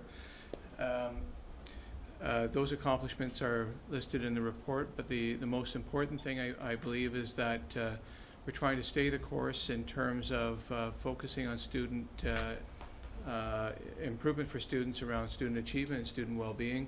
We were a little late to the table in terms of that process for a few years, and I know that we invested in it in earnest last year, and it was important that we send messages to our school leaders and our staff that we are continuing to invest in that focus in those two levels that we know that's important to the board, both because it matters and because of their statutory duties. The challenges that are before us in the next 3 months, you asked your director to report out on that, and what I would share with you is that it's about focusing, leading, and supporting three really large areas. The focus on math and the revised math strategy. Every board meeting that we have where we hear from school administration about how they're trying to enable a different outcome for leading the instructional program, we more often than not hear about the challenges around math. And we are trying to do a number of different things. You've heard that from Superintendent Allen this year early on. About how we're approaching the over $900,000 we received from the ministry to have a revised math strategy. And one of the biggest pieces that makes a difference is how we're trying to involve teachers at the front end in terms of trying to build that strategy out rather than bringing it to teachers and asking them what they think. They're part of that at the front end. The second challenge that's in the next 3 months about focusing, leading, and supporting is around the Accommodation Review Committee process that the board has commissioned, and to bring that to a close within the timelines that's been required, and to provide a staff report that gives the board a focus for review and deliberation. And then lastly is, as you heard this evening, a focus on and projects relating to well-being.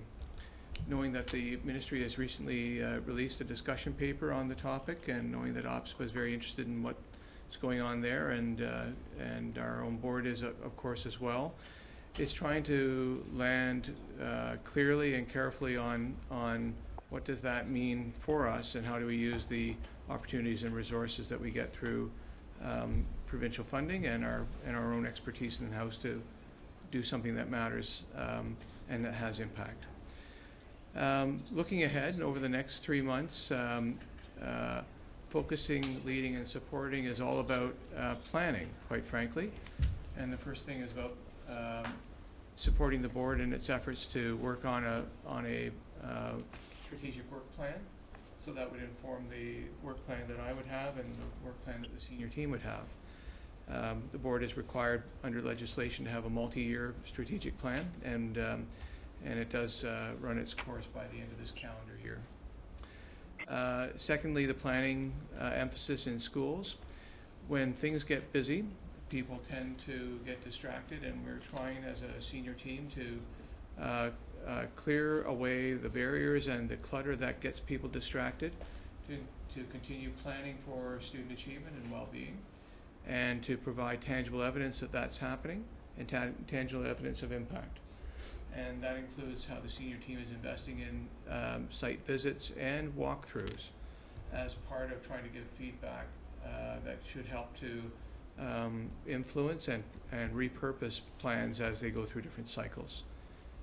And then lastly is, talking about how we want to focus even more carefully on what does it mean to respond to the community-based feedback that we're receiving through the accommodation review process, to create a final staff report, and then to make sure that the board has all the information that they need to have the deliberation and the dialogue that they require to make a decision.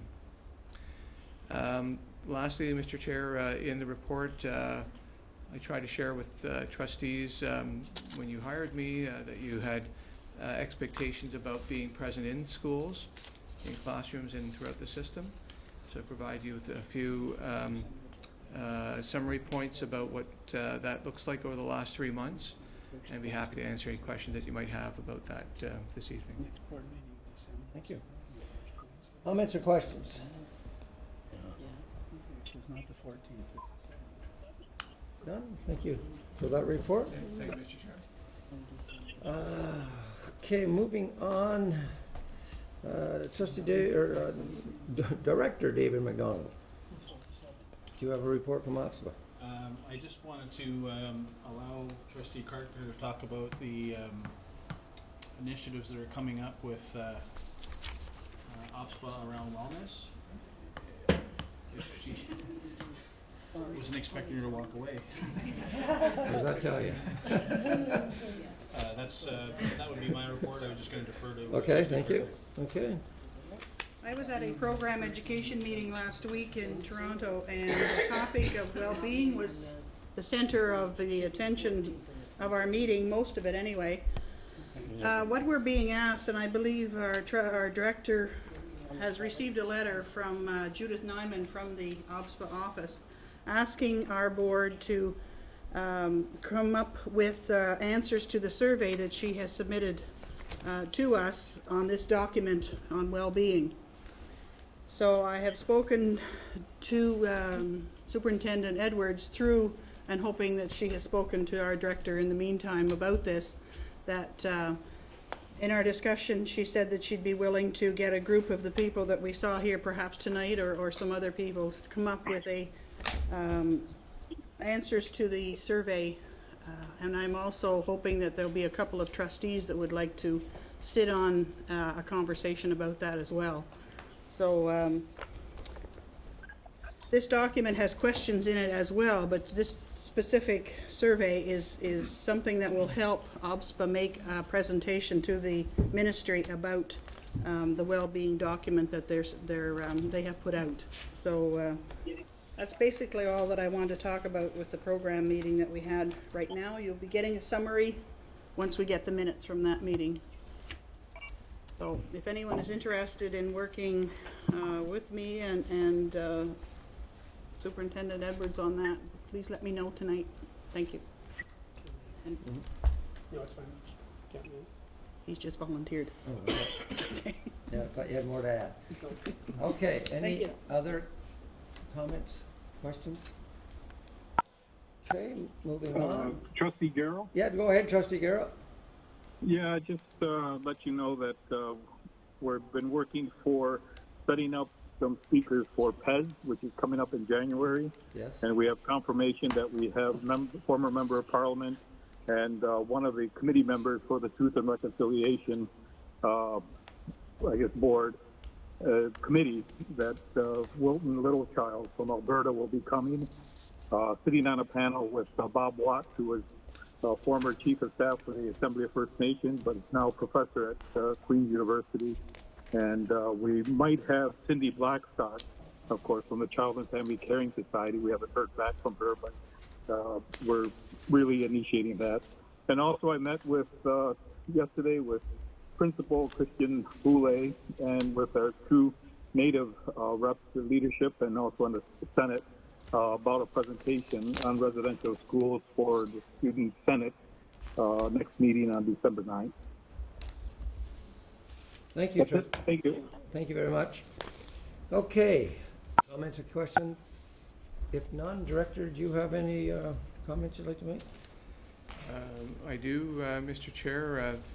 I just wanted to ensure that that the trustees know that we are continuing to invite all trustees when they're available to join us at the Canada 150 celebrations. We have one tomorrow in Elmont at our Tate McKenzie School, and the principal has liberally and generously put out invitations to all kinds of folks, because I know his staff has been working very hard to get people there.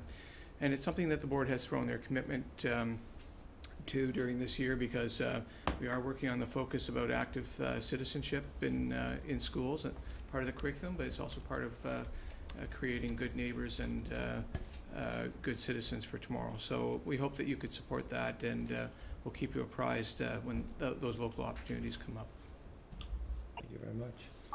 I don't have anything I want to say right now. I do ask the trustees if, the following this meeting, or actually everyone, if they could just stick around for a few minutes. Something I just want to say.